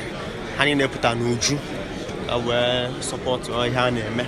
Ya bụ ndị agha ọha bụ ihe na-ebe a. So canopy by canopy ka ha shi wee nọrọ. Ga-afụ SPA political ọ nọkwa ebe a. Onye ọbụla na ya anyị na-ekene unu ndị bụ nọ live na-ekiri unu. So ihe anụma a na-eme ka ishi wee fịọ nwere okwu nwere ike ikwu ịma otu ihe nọ politik ị ga-ama ka politiks si aga ebe a. So far so good ọ ka na-adaba. Yes. Anyị na-ekene gị daalụ. O nwere okwu ị na-agwa ndị na-eso n'ụwa niile ndị Ugwuaji nọ live na-esonyere nwere okwu ị na-agwa ama ihe a na-eme. Ihe anyị na-agwa ha bụ ka onye ọbụla edeklara iwu na whatever bill ga-akwụ. Anyị ga-anụ ya na onye ahụ ajago. Ugwuaji wee move forward. Ndewo. Onye mụ na ya nọ bụ sa Dr. Igwe. Okay. Sa anyị na-ekene gị. Biko kedu ka isi wee fụ ihe a na-eme tata n'Ugwuaji? Obi m ụtọ ga-afụ ya n'ihu alụmasị ọchị. Yes. Ọ gara nke ọma. Ọ tụrụ ya n'udo na ọnụ nkwu na ọnụ nkwu ma bụrụ asụsụ anyị na village. Yes. Ọ ga-abịara ọdịnihu. Okay. So anyị na-echezi ụtọ a na-agụ ya. Ha agụtakwa na mmanụ Chukwu si chọọ ka ọ gaa. Anyị ekene gị. Enwere na-esonyere anyị online Jerry adịnwe nwanne gị? Jerry. Okay. Ọ nọ ebe a na ọ na-asị na ya na-ekene gị. Ọ shi obodo oyibo na-ekiri gị live. Daalụ. Anyị na-ekene gị. Ndị ọbụla n'ebe dị iche iche ụnụ afụgo ka o si aga. Jerry ifugoro nwanne gị nwoke. Ụnụ afụgo ka onye ọbụla si wee nọrọ. Ndị agha ebe anyị nọ kịta ndị agha ha si wee nọrọ adịghị afụ adịghị happy ka ha si eme ya so unu ga-afụ everybody is happy so the way o si aga ekenegonu m ya Jerry yes daalụ ekene ya Eastern Medical Center. Biko gwa ya aha gị gwa anyị ka ihe a na-emechi aga. Aha m bụ Comrade Benson. Okay. Ka ihe si eme ebe a ga since morning ma voting ma sorting a na-eme na. We thank God na at least ọ bụrụ na ihe ọzọ emeghị ihe niile na-aga nke ọma. The election gara ọfụma. Yes. And we are hoping by the special grace of God na mgbe na-adịghị anya the electoral body will announce the results. I am very happy. Thank you. Thank you, my dear. Ya baraka. Dalo no. Go. Onye ọbụla na-ekwu ofu okwu. Anyị na-abụ ya ji emere randomly bụ ka onye na-ebụna na-enwe ndị edebere anyị mere interview iche ya na imere ndị ọzọ so anyị nọgide anyị ajụ anybody randomly. The same thing ka onye ọbụla na-ekwu. Same thing. So ha sị na ọ gara ọfụma. So all the same statements ka ha na-emeke so I dey happy ya na-asị ha daalụ maka isonyere anyị live broadcast anyị na-ekene onye ọbụla biko anyị na-ekene gị ihe a na-eme ebe a tata voting anụma ma sorting a na-eme maka election kedu ka isi wee fịa akwụrụ m na onye nwe anyị eze n'igwe na-eme ka anyị weta ụwa anyị nke mgbe ejọ mma na-achọnteghe anyị n'ụlọ ebinigwe kwe ma ntanụ ya bụ eshiwe eghe na-eghe tinye daalụ anyị ekene gị ndewo ọzọ anyị na-ekene gị onye isi biko ka anyị kene gị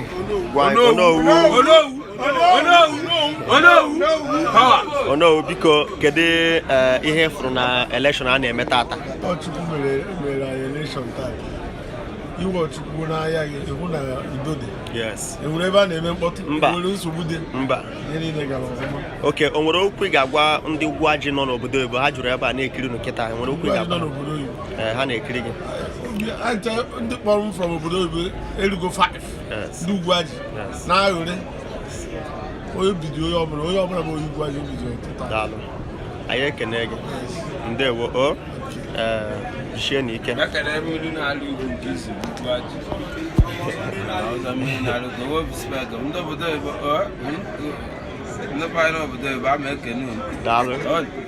daalụ anyị mere n'udo na ọghọ na ụma na anyị ga-eme n'udo na ọghọ na ọ bụghị a na-azara taazị igwe azọ azụghị eye eze dowe agbụ obere oge ta anyị akpọ obere rizọt anyị ga-akpọ ndị mmadụ a na-abịa onye ọbụla na-abịa daalụ mmadụ ka m nwere ihe m na-eyi anyị mejọghị ihe na-agbago ọba anyị ye vuo n'owu anyị confirm daalụ nụ anyị na-ekene unu I'm grateful for what is doing to Ugwuaji communicated these young girls. I'm grateful. May the gods of Amara bless in Jesus' name. Amen. Daalụ.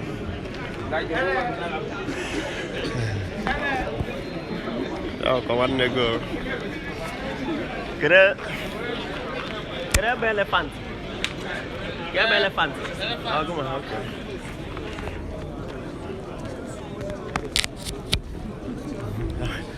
are popular. But within that, I want over the Google.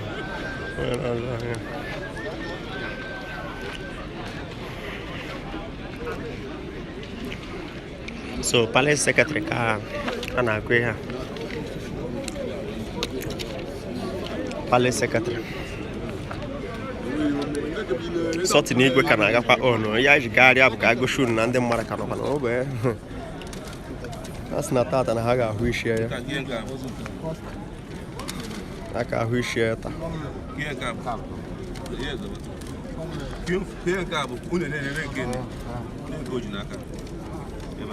Invalid bi ekwesị na ebe a. John Smart, you see John Smart ka ebe share swere anyị.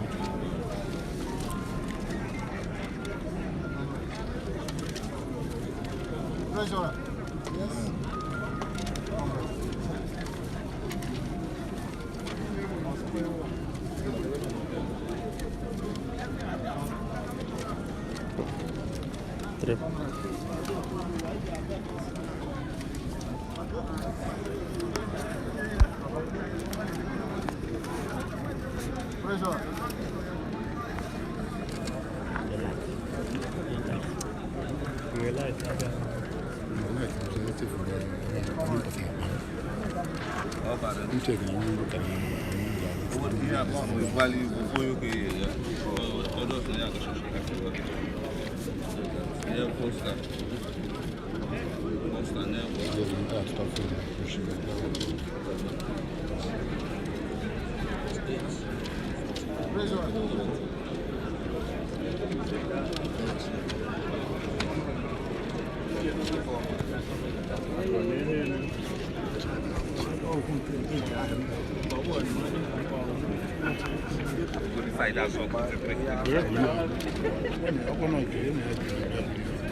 Secretary.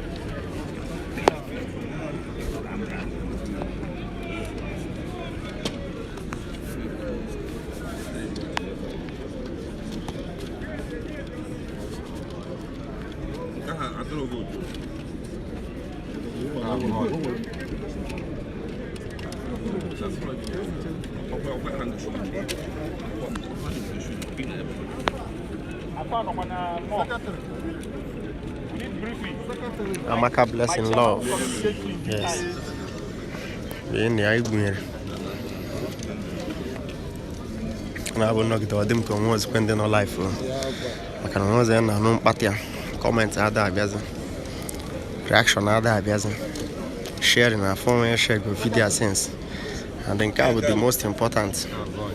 Yes, Sunday Chief Sunday Chief to end in praise. Ugwuaji Okodoma. Sherry anywhere in Enugu.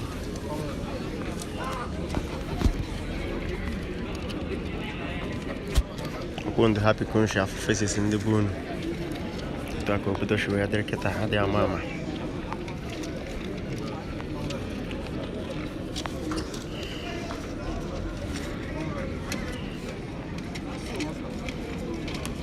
Samuel Ugwu, okay, Sharia, I'm okay TV now, with dedication, passion, I can go. That's why I'm not buying me.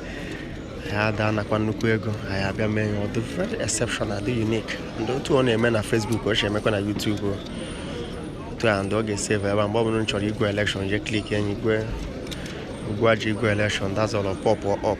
You search and Google all day. Because our YouTube almost all Google now. So you Google somebody else search and Igwe election, that's how we do it. Yes, Fidelis. Yeah, we thank God for peace. There is because how many more buy every high name position. Friday, make him all this dedication and passion really lead him to so many places in Nigeria. Also just outside the country for one of our state in Nigeria, my live broadcast. So when you are good in what you are doing, people will always invite you. And I call a very alive wedding from beginning to the end. From beginning to the end. Child education, housewarming, job nature, now appear steady, bomber to bomber. So, you would name memorial and may have bomber for no paramo petit, about Sergeant or Rabba. No brego kind of like a go show one in the hine. Chokwa Amokwe TV na Menka TV channel. Chokwa na our community TV 168,000 followers. I nwere fan base. Chokwa na advert. Nwere ka ibe ma advert. And I'm money, you know, because you check in 41,068,000. You may have that plus. How many subscribers on YouTube? So there is the content that IGP do here.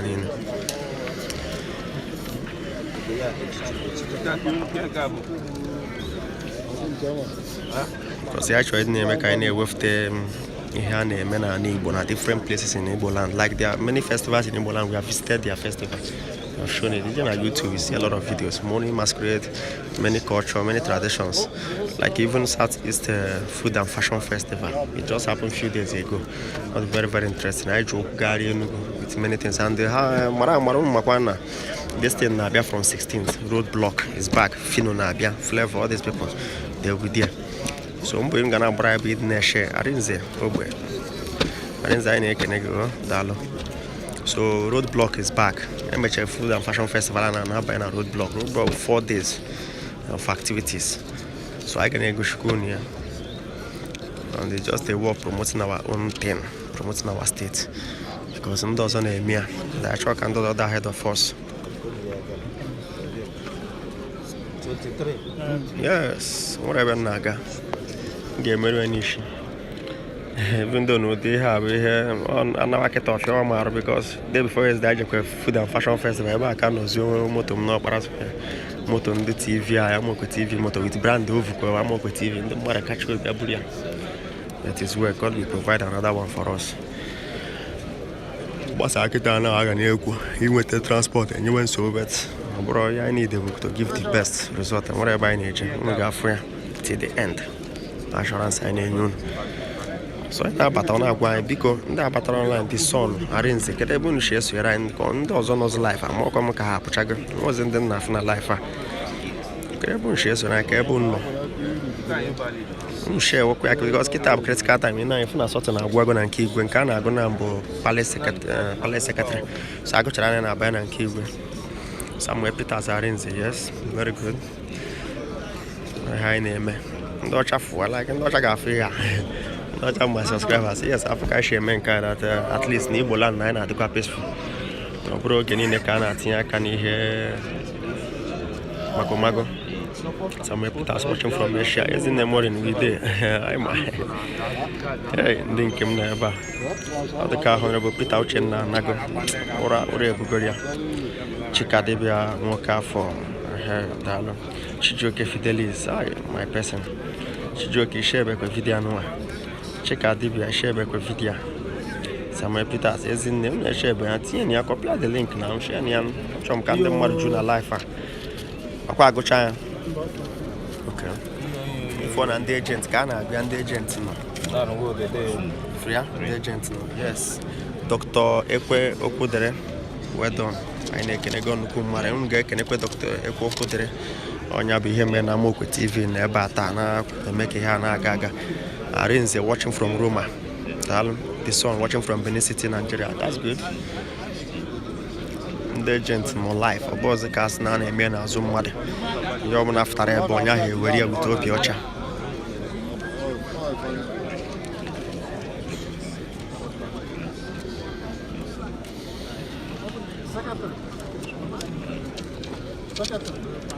The main thing again, Kaiga Parans, Kaiga Gushun, the Marakanapa. Apart from on the Anaba, Dish Kanachakweba, even though I change, I put you in Hagaf, Quishios or Brosa.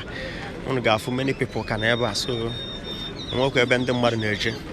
My DJ now, Mandan on Azul, my bishop, reverends, all of them. I didn't ever life now watching her name.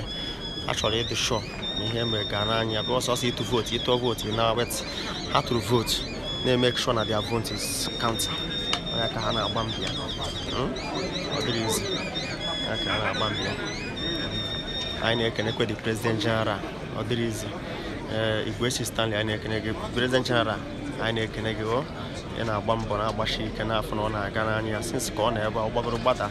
So I say a Dalo. Honorable, I need to I am more panic and ever. Dalo.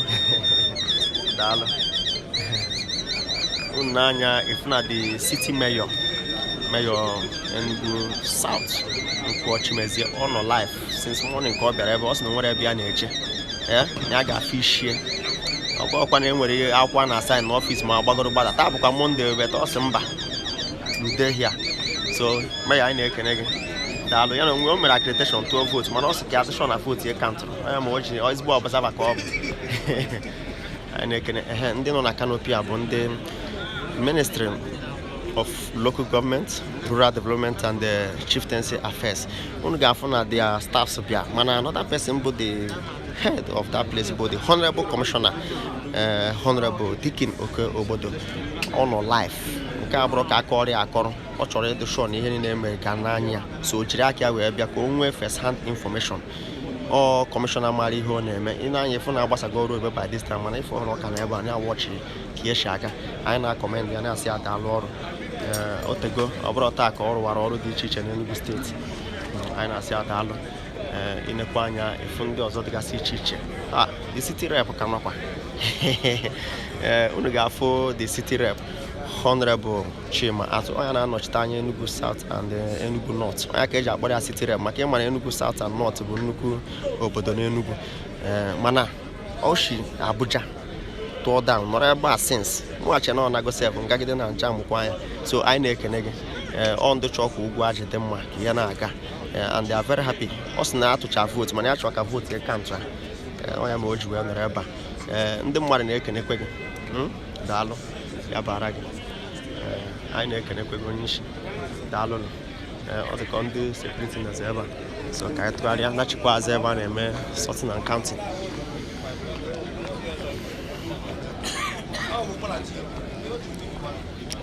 Jones Mark, thank you so much. Thank you so much for the recommendation. Igwe Stanley. I need nine. I need okay, if one and keep go very soon. I go now. Or go the three proposal of the election. So kita kunu keep everybody at alert. Maka the announcement. Okay, kita need everybody to be online. Onyara kwanora. Onyara banoso. August asking if I comment everybody no you na epic that a man of divine manifestation na enwere oguruguru dị ya no chicho obi ndị mmadụ bịa manifest so ọ bụ na enwere rank and all these things people are kind of atụ but the same statement onye akụ ka onye na-ekwu ọ ka eshi ama ihe dị free and fair na afia so all commitment and everything ka itinye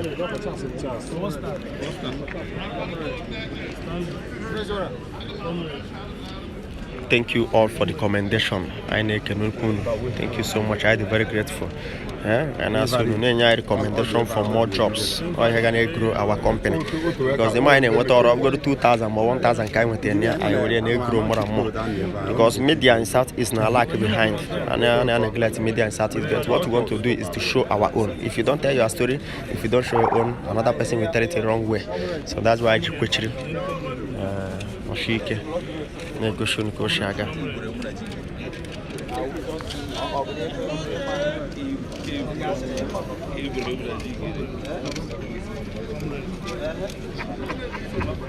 Like I festival near Bagwaniga, the Radish, Ganara, Shinara, Biakaba. So tomorrow I'm on Madio. We are going to different places. That's what we do.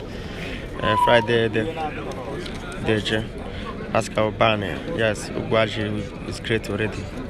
There is Bikono. Bapano mbo ama nune chef go share kwen ya kita agwazie people ina share na agwa people si ana ebido go counting of Igwe very soon announce the result o onye obula na eche so onye ka onye obula na eche and eche the yes Ugwuaji go obodo ọma obodo agoziri agozi mana obodo agoziri agozi na nwoke bere ọnwa mana kita ha emerigo ọnwa ati ege na ekpere ha emerigo ọnwa ịkọpịa link a jee na different WhatsApp group ndị Ugwuaji nọ si abanye kwen live konu fuko shiga Nenya, going for no gonna that basket, so the announcement kind of Nezaya very soon.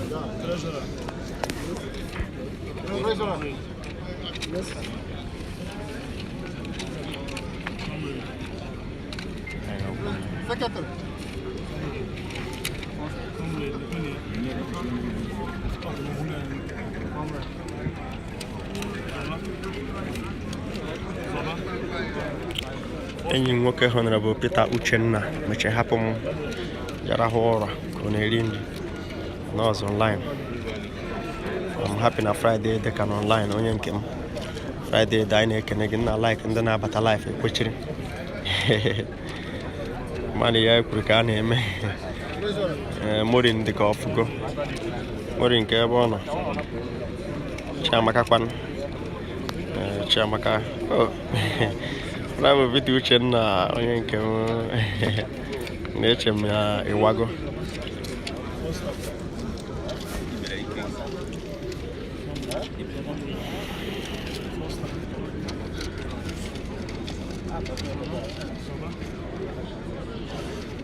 Okay, mba, iPhone audio okay.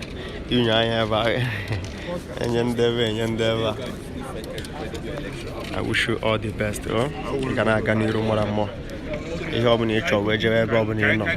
That land will favor you, and you come back great. Everybody, everybody, don't use each. We wish you all the best. Man, no, man, the prop. Everybody, we great again.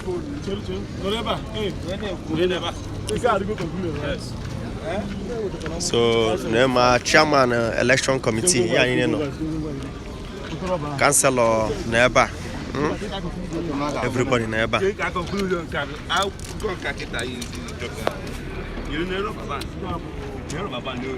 Ugwuaji land of milk and honey, blessed land. So today now, I'm in a direction from Igwe now. I want to follow many festival, many show, many things. So if no bro bury here, but I like cafe trend. You don't like our trend. Other people maybe they emulate. And in election, you go by hands knock. Because I have kind of most times I just on my election. I by now I know some no so. But in the night since morning, not about nobody. When I some time up, when I some shifting. So let it trend. If all my trend, can I have a join a trend na new? Kasi yes, so ndi boge me hotel. That's why if can element share it to the different group, share it to different WhatsApp, show it to different places. When I can element, yeah. So the moon share here can the man say hi. So it had a man and Igbo. So I'm a peaceful election because let's be telling the good story of ourselves. When behind our the more people in our could maybe share in a wall again now.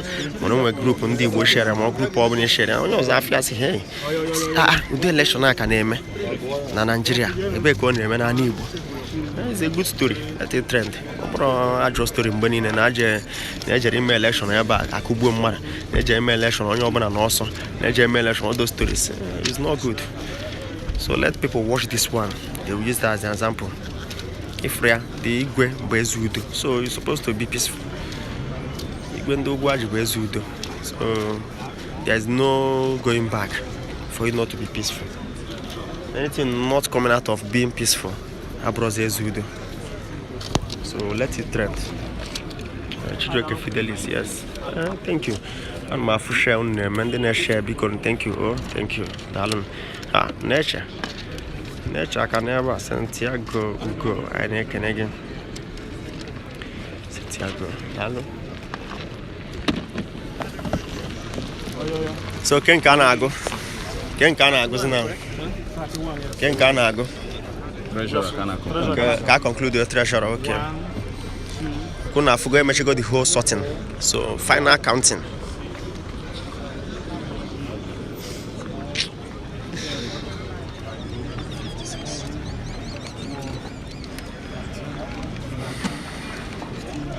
This good story must trend. As you don't must emerge today. Yes, nice bonus. Go buy a brombody and a man and kidnap a man and every time. Let's portray good ones so that other communities, every other person should learn. All stakeholders. Anyone you are divine. Where are you watching from? Anyone you are divine. Where are you watching from? Yes, Chijoke, Onyen Kim.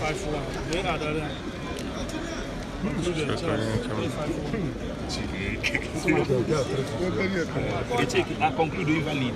37 votes. Conclude invalid. 37. 5 votes. Conclude invalid. Invalid.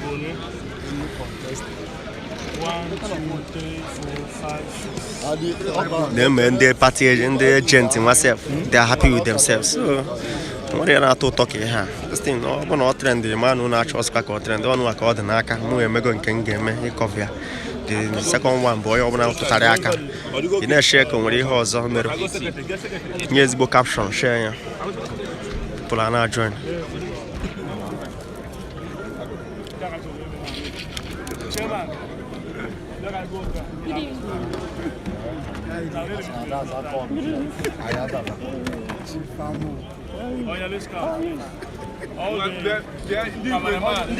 Igwe agent. Bikonu, nọrọ na ebe a onye anọchine m bikonu gaa na side a Igwe ka anọs na osu kanselọ bụ ihe na-agụ ya daalụ kanselọ na-atry very well ọ gbago mbọ tata since morning amọ m ka ike na-agwụkwọ ya agwụkwọ nwere energy drink anyị apụọ ngwa okay. Yes, 1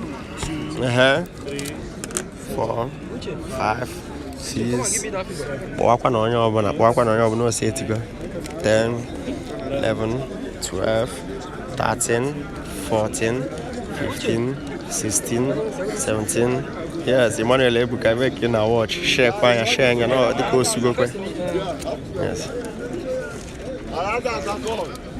Even the first one, bro.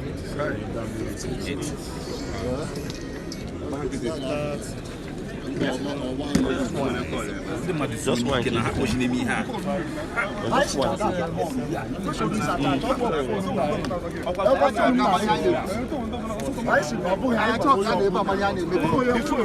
I like him car. This thing shaga.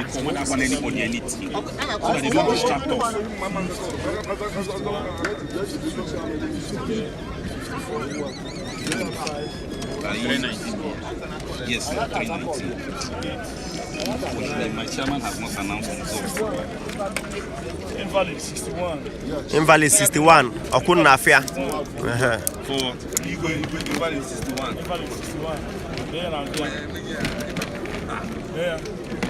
Invalid 61.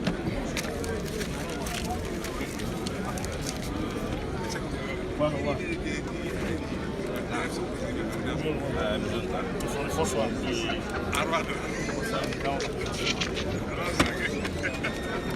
Invalid Bonnie. 61.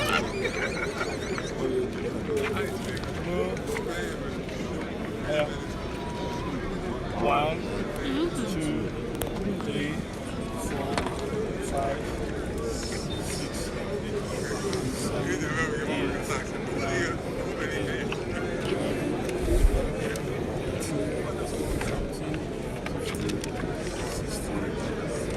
Mom, first of all, I can go in the share. It's very good. Thank you so much. Barun. And then I try share organic Cameroon. When I try is we have trend, I can also share trend. So LGA can trend. Like I'm not share and they got battle life I get 100 or 200 people. Then 59 people sharing widely. Convince people to join. Like the more people want to join, the more I get viral. The more people want to comment, the more people want to like on I get viral.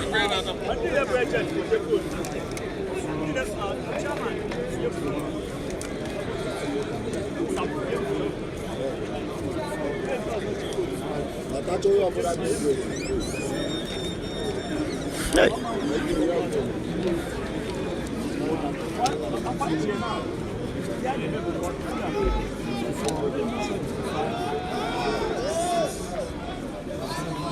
Then does a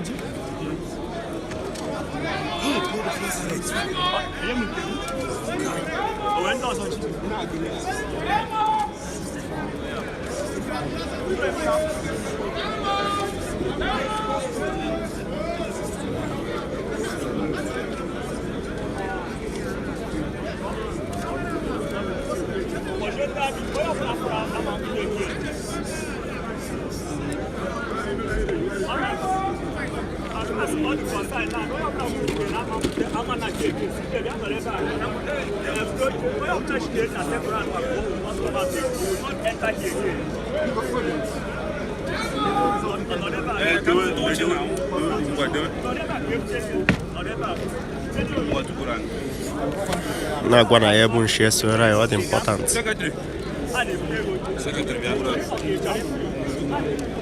Hey. Sorry.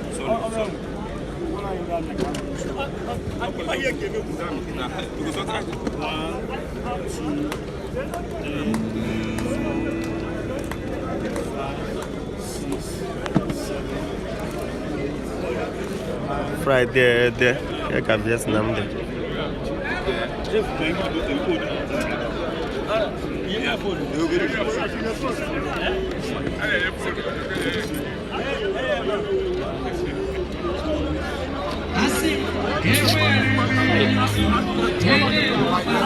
I'm on live.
Very nice job.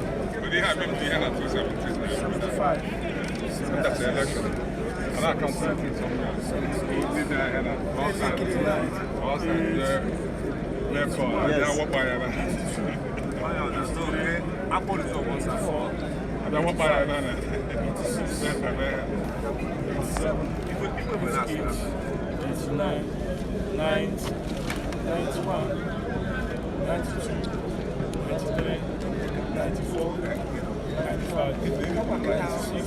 Sunshine somewhere. Dalo. Chikadi ba ya mo akonya na adu nke kita. Yes, your people are truly amazing. It's very easy.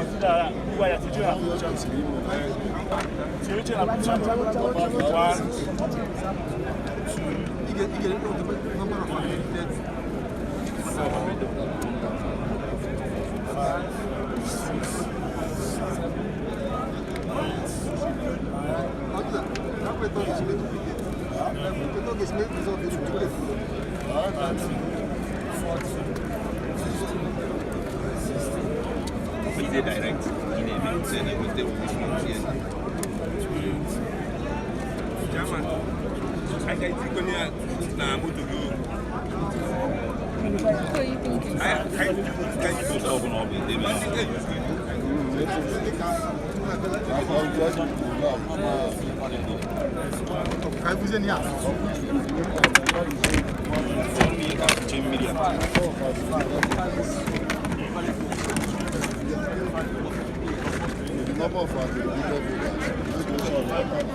They need him.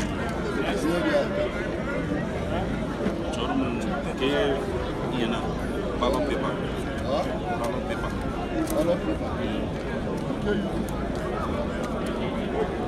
Get me anyone from Invalid, from the 3 district, from the 3 district as well as you need him a mistake in any of these things. We won't need a ballot paper.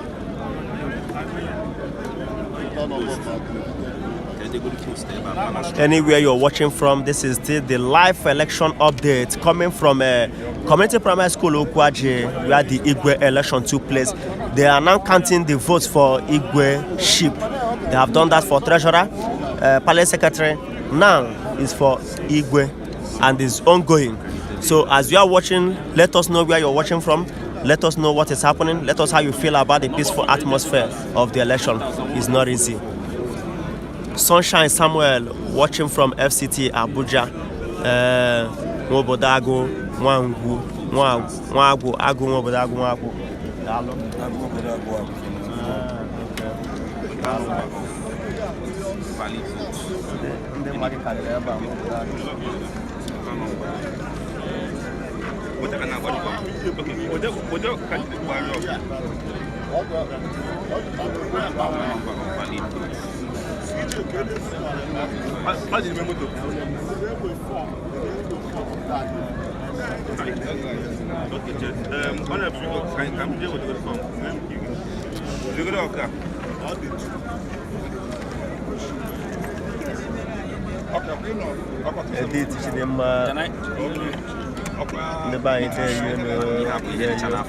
Friday there, Vietnam. I know. Look at Friday there, my friend. You know,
The man signature of agent, Uche Solomon Ngene. Uche Solomon. Agent is Uche. Agent for treasurer. Anyway, don't worry. No one can meet you. Baristago watching from Enugu. Dan, apa sana ihe be ni? Odoro no man now. Ngwa no reba na tine be ni na. Ya ina mo odoro ni. Ino ba ko cha he ni. Sundane watching from Abuja. Dalo.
This date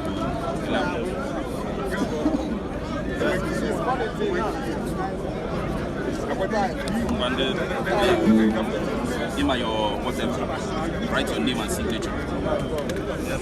Which penny? Tell you kine or your number 2. Can the treasurer? Name and signature. Yeah, go sign it. Manage that space.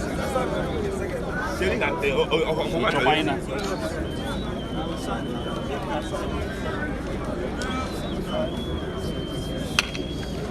next person. Who your candidate? Uche Solomon. First one, manage that space. You get that for first. Yeah. Sign.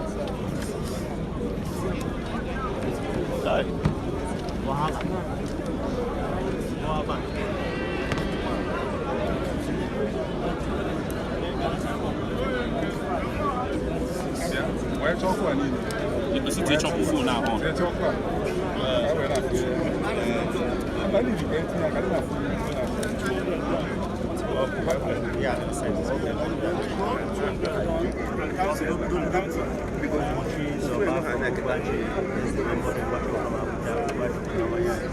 Pascal, Chairman.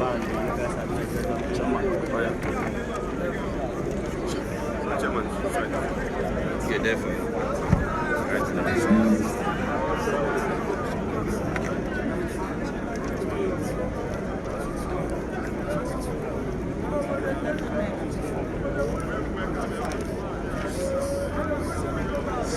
Name and signature. You get the chef.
Yes, yes, in fact.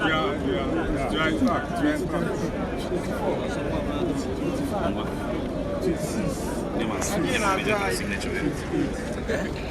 Name and signature.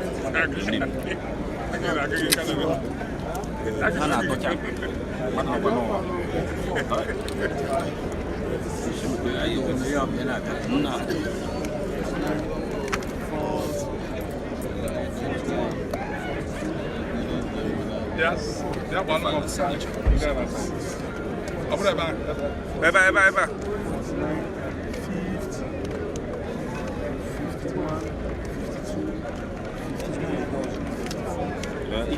He got all results. 456 votes. That's just 4 from my district. 450. Chairman.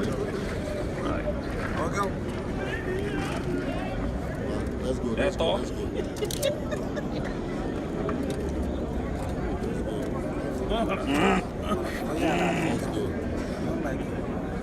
Tackle move. Tackle move.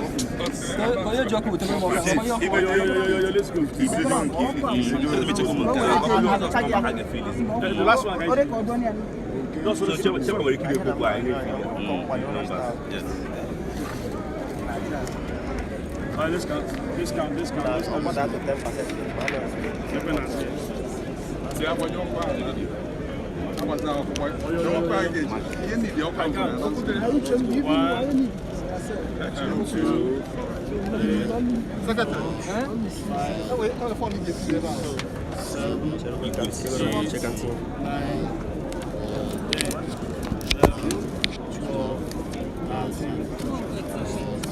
I need same number. I need that one of the same ballot. You got full. One ballot paper. Just what I can't do a result. Just the major go. All of you full ballot paper. From invalid. Yeah, I can't.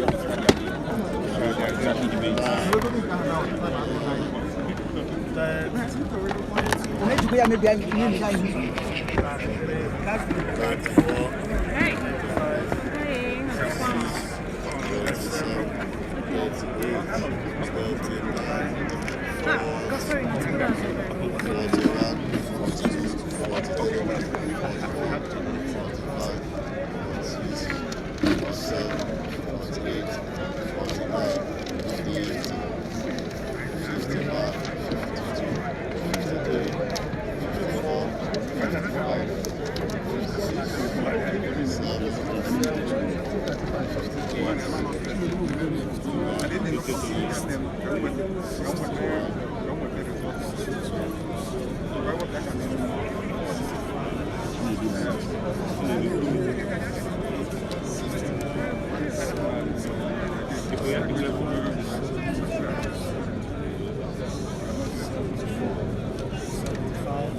They were the lights for final results. So actually for final results, I just wanted to have an idea.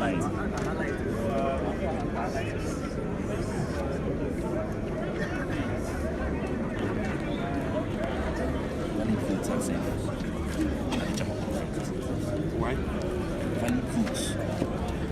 After the sum total of the entire foods, we should be alright. We shouldn't have written, you understand?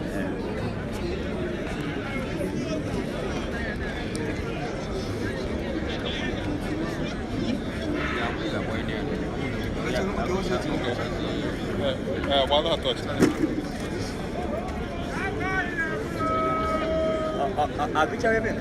Just so food here for the food. Yes, I know. It was the opposite.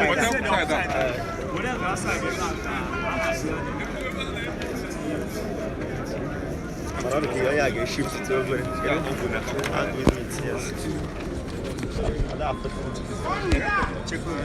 Yes. Yes. So I just need a sign.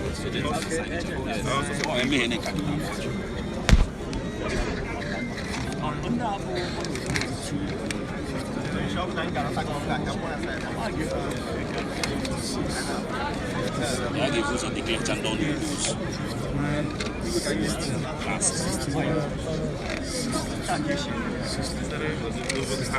Ja, Ugwuaji. Kina la sashi.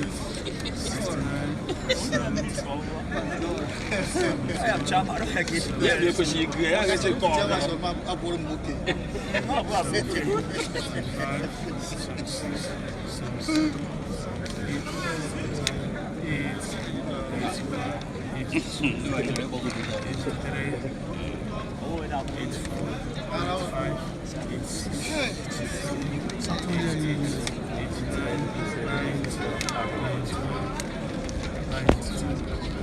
That's what I that's what a man that's what that's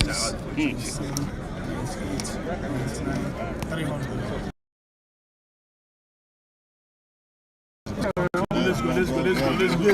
Go. 1, 2, 3, 4,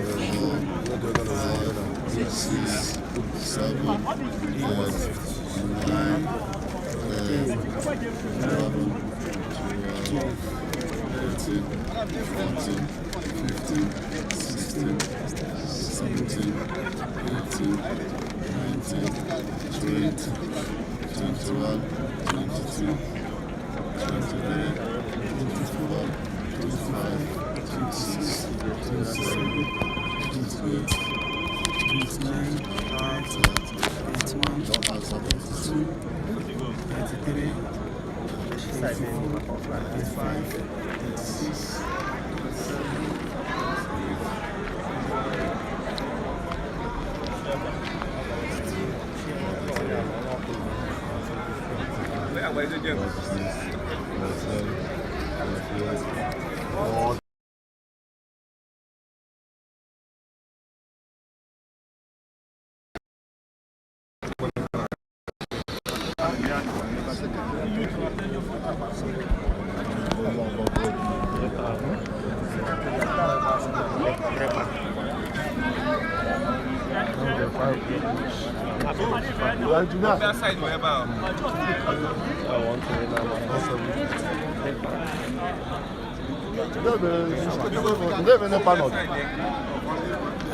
Okay.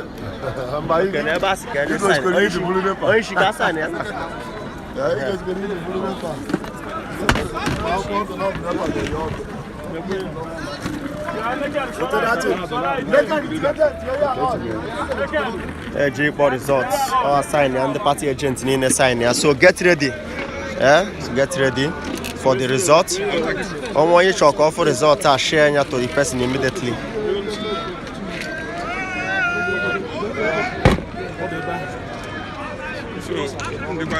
I'm ready for the announcement.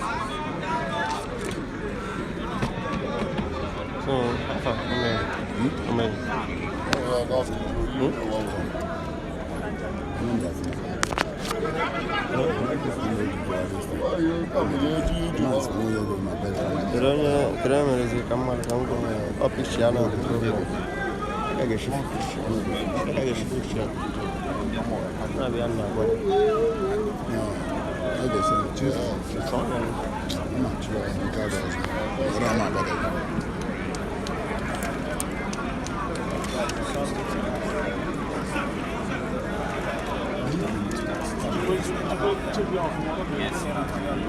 that means some people didn't go to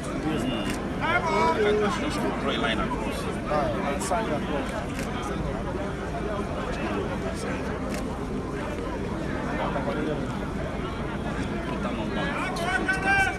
And when you add this one now, you have total number of valid votes. Give me my kid.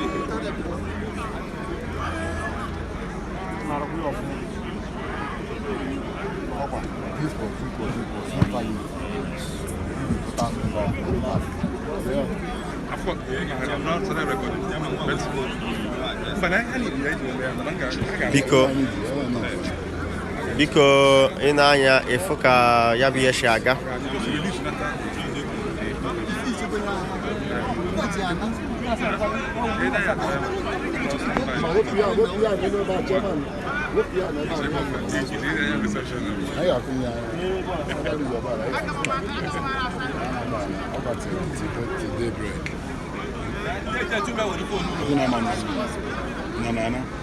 I'm going party tonight.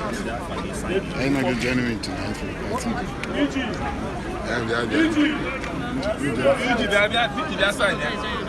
to join for party. Join for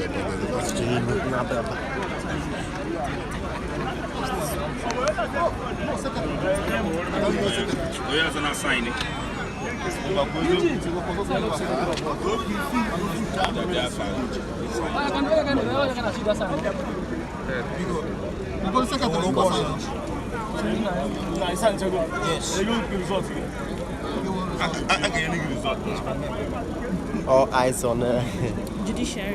UNEC is this one, Ugwuaji.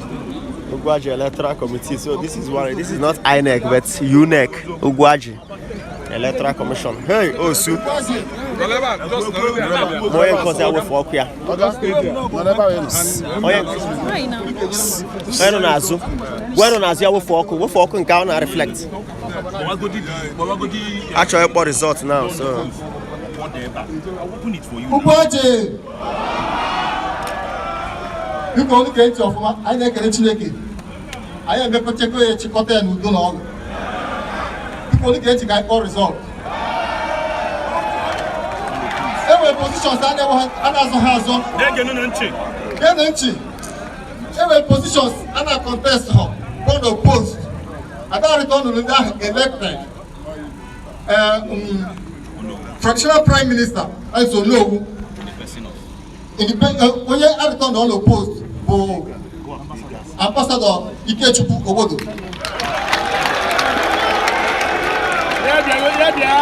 The Palace Financial Secretary. Ambassador Bagote. Palace Financial Secretary to return on the post in the person of Honorable Stanley Igwe.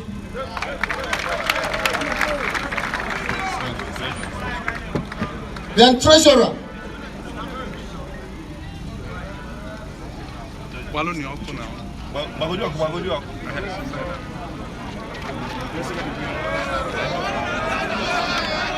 Mr. Opu, let me take a treasurer.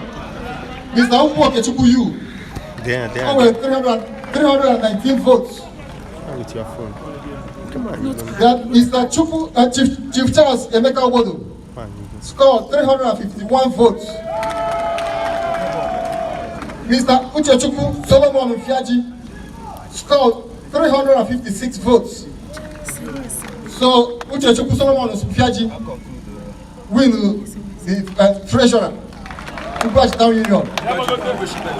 Ugwuaji leadership election. Secretary.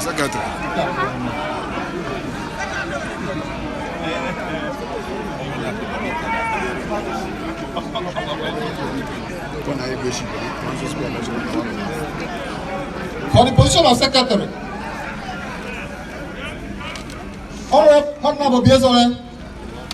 Honorable Chime Ifeanyi Chukwu Ede, Oscar 470 votes. Engineer Daniel Wodo 575 votes. So Daniel Wodo is returned elected.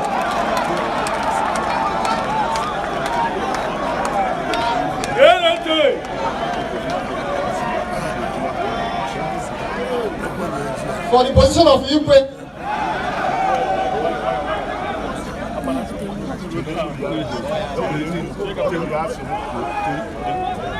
Ugwuaji, electoral committee chairman ga-akpọrọ anyị maka nke Igwe now. Mana enwe ndụmọdụ asụ ndụ onye ọbụla mmadụ ịtọ anụ azọrọ Igwe bụ ndị aga ba anyị and onye winuru anyị niile ndị nke dara anyị niile mana anyị ga-akwado onye ahụ winuru ka obodo anyị gawa n'ihu.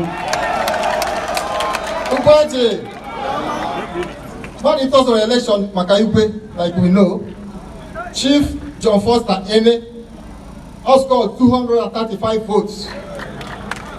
Chief Stanley Chizoba Ene, 349 votes. Comrade Chinedu Obodo, Inya, 456 votes. People of Ugwuaji Okunani.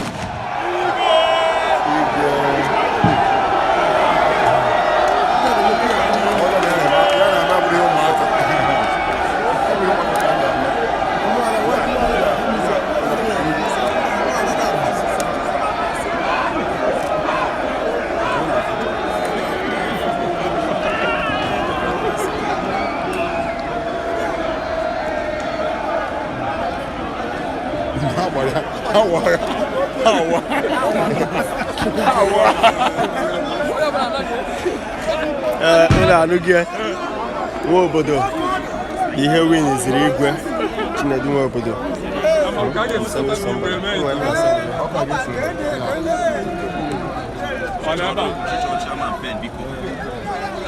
Chinedu nwa obodo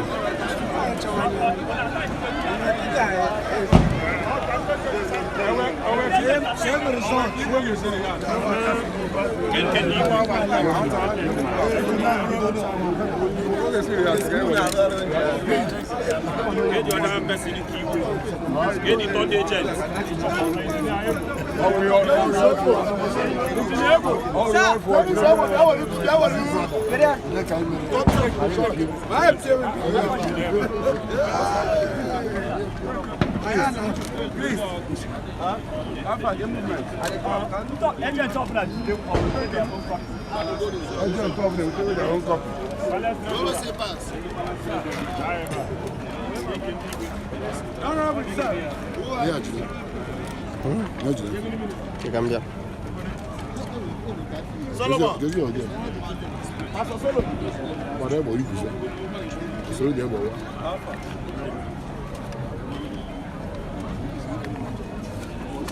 anyị na-ekene unu na-asụ ndalụ maka isoro Amaokwe TV. Ihe anyị na-eche bụ ka anyị mee interview to Kerafia onye win ya bụ Igwe onye ka anyị na-echezi. Ọ bụrụ na ọ pụtara nkịta anyị mee interview.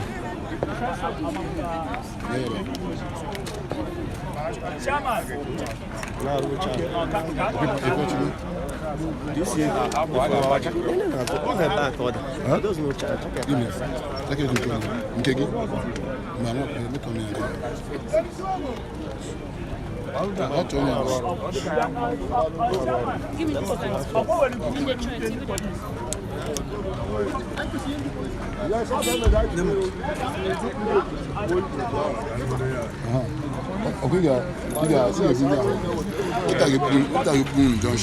okay. Seria.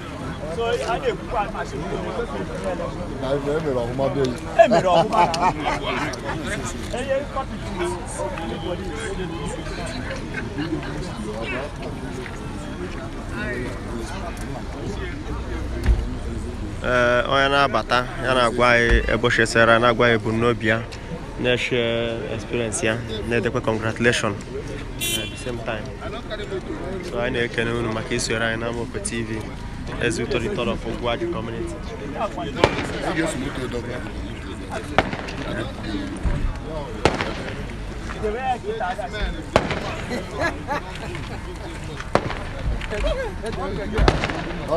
Yeah, that is the good. That's why Ojiboro. All the candidates fell out for this nation. Onwe ndụmọdụ na-enye dị onye winere na anya anyị dị ndụmọdụ. That was a good one. Oh, hello. The right honorable. Oh, Friday, I'm happy. Yes, of course. Honorable, I need Kenegi. Thank you. Kedu okwu na-agwazi onye ọbụla maka election wee ga ebe akpọgo resort? Okwu na-agwa onye ọbụla kịta akpọ resort bụ na people be choose their leader. Okay. Take it so that you the ways of the people manifest in these elections. Okay. So, just like I said before now, oye win you abro no ya kajamalu ihe. Yes. Or no ya this matter. Yes. But God find favor in his own side. Okay. To lead his people. Yes. And the advice in the year, the mandate there, you may not abuse. They make sure no take people of his people to where they ought to be. Yes. That is it. Now, what we are under their contest, you should not see them as enemy. See them as the brother. With ambition, the way Igwe that has plans for his people, their people, just like the way they have. They should bring themselves together, fight wisely. Ideas of you like their way. You can still borrow the other good ideas from other people and make sure that it's work. Thank you. In any contest, there must be a winner. There must be a winner for good. Thank you so much. Thank you.